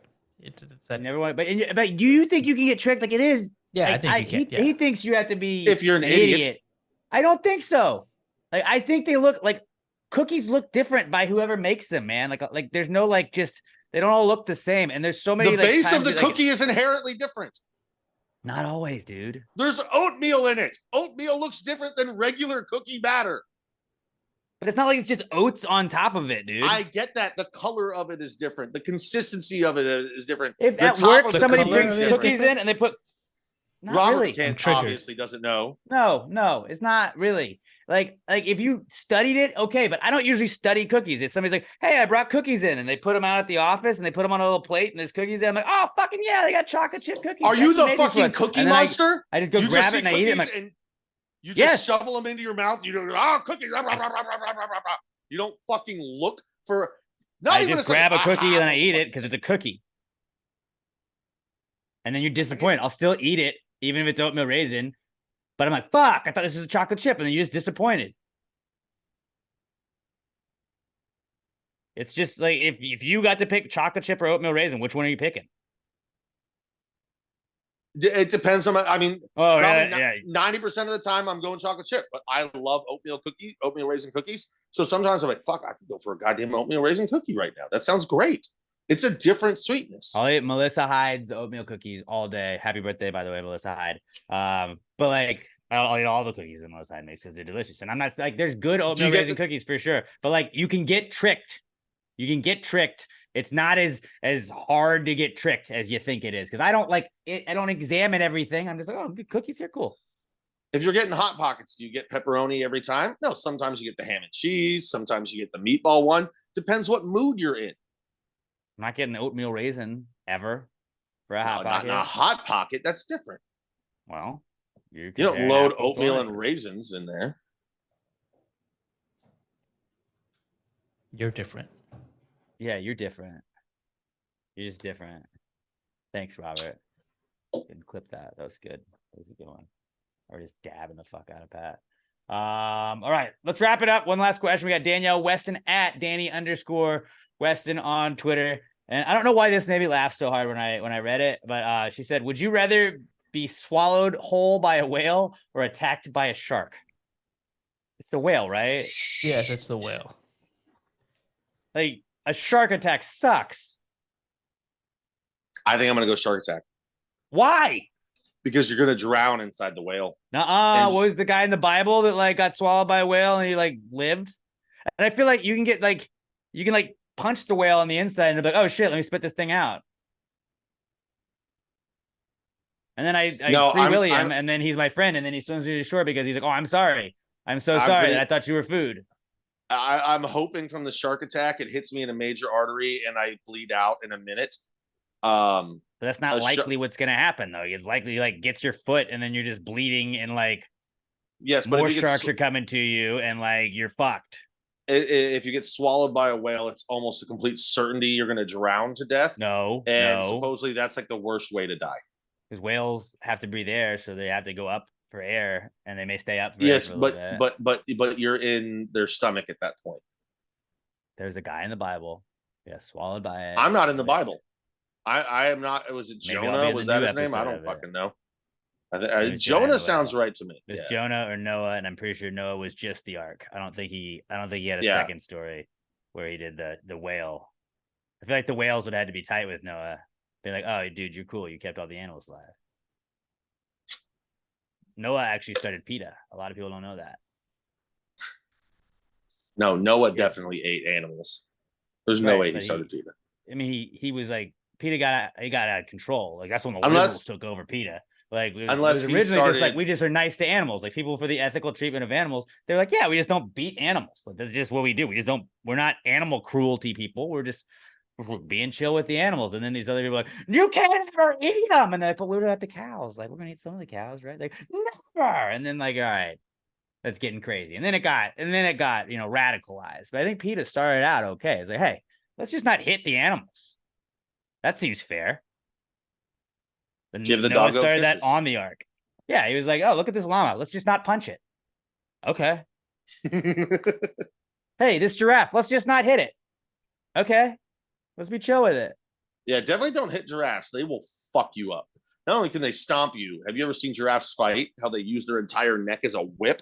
Imagine getting hit by that thing. You'd go flying 20 feet. The giraffes are a weird fucking animal. It's my brother's favorite animal. But like, I think you said it last week, or if you didn't say it, somebody else said it. They're like, if you had like explained a unicorn and a giraffe, like I think a unicorn is more believable to most people if you didn't know what they were. It's like it's just a horse with a horn on it. Or no, it's this weird thing and it's got like a neck that's like 19 feet tall. And it uses that neck to reach leaves. Like a giraffe sounds like a made-up animal if you like explained it to somebody that had no idea. It really does. It's like, it's just a horse, but like you have a thing on it. Okay, yeah. Other animals have horns. Giraffes, fucking wild. And they got black tongues. That's cool. Yeah. But yeah, I think two of us are going to go whale. One of us is going to go shark attack. And I think you're insane to go shark attack. I understand that. I have if there's one thing we've learned over the years of us drafting things and ranking things and thinking, my brain works very differently than most people's. Yeah, it does. And I accept that. I just don't want to drown. Yeah, that would be the worst way to go, right? Drowning or being burned to death would definitely be one of the worst ways. I think burning, you go into shock at a certain level, though. Like it's going to suck. Drowning, you pass out at a certain point. But you're conscious through that whole thing, and you're like, you're like, I'm dying. I'm going to die. I feel like you're conscious through the burn part a lot too. But your body will go into shock and everything, and like you'll still be physically alive and awake. But like drowning, you're just alive. You don't go into shock from drowning. You're just like, my air's running out. I have no air. Oh my god, I'm dying. I'm dying.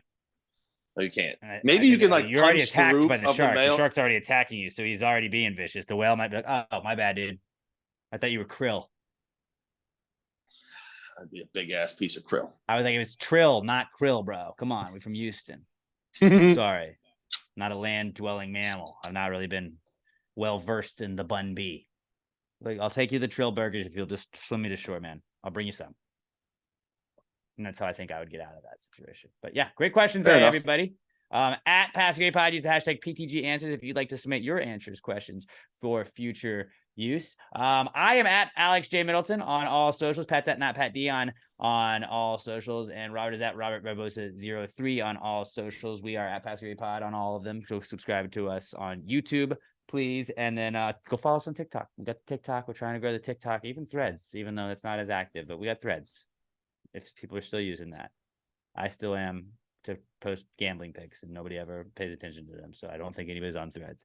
But subscribe to our YouTube channel, Pass Gravy Podcast. I do a Big Brother podcast. If you watch the show Big Brother, then fucking perfect pod for you. We do live recaps after each episode. You don't have to watch it live. If you'd like to watch it live, though, go to Pass the Gravy Bro on YouTube, and after each episode we will recap it. It's a combination of myself, Emma, and Allison, and then we gotta get Pat on there. To talk weird shit. We've had some weird episodes I felt like you would have been good to weigh in on, so maybe we bring in you for a little bit, and then it probably runs better without me there. I don't know, we'll see.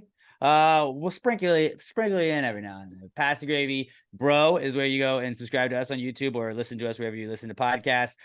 We go live so you can like get in on the chat and we can interact with you during it. It's a little bit different than this. But then Robert has a recent study suggests they have episodes on Mondays at A Recent Study Pod if you want to go check them out. And then if you want to hear me talk about Giants, I was just really sad and trying to spin zone everything very early on this week on the New York Giants Rush podcast.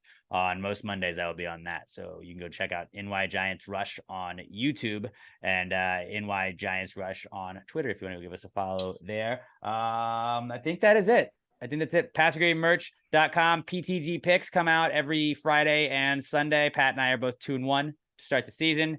And yeah, think of some punishments for us and share them with us on at Pass Gravy Pod, and we'll figure out what we're gonna do. But check out our Pass Gravy picks every Friday and Sunday, and give us a 5-star review on iTunes, Spotify, iHeartRadio, wherever else you're listening to podcasts. Please share us with a friend. Make sure to subscribe to that YouTube channel. If you're already subscribed, unsubscribe and resubscribe again, as long as you end up subscribed. If you're at the Apple Store, subscribe to us on all of their devices as well. Help us get those numbies up. And then Grant Gunnell 7, be a real shame if you guys reached out and asked, like, told him he should sign an NIL deal with Pass the Gravy. Real shame.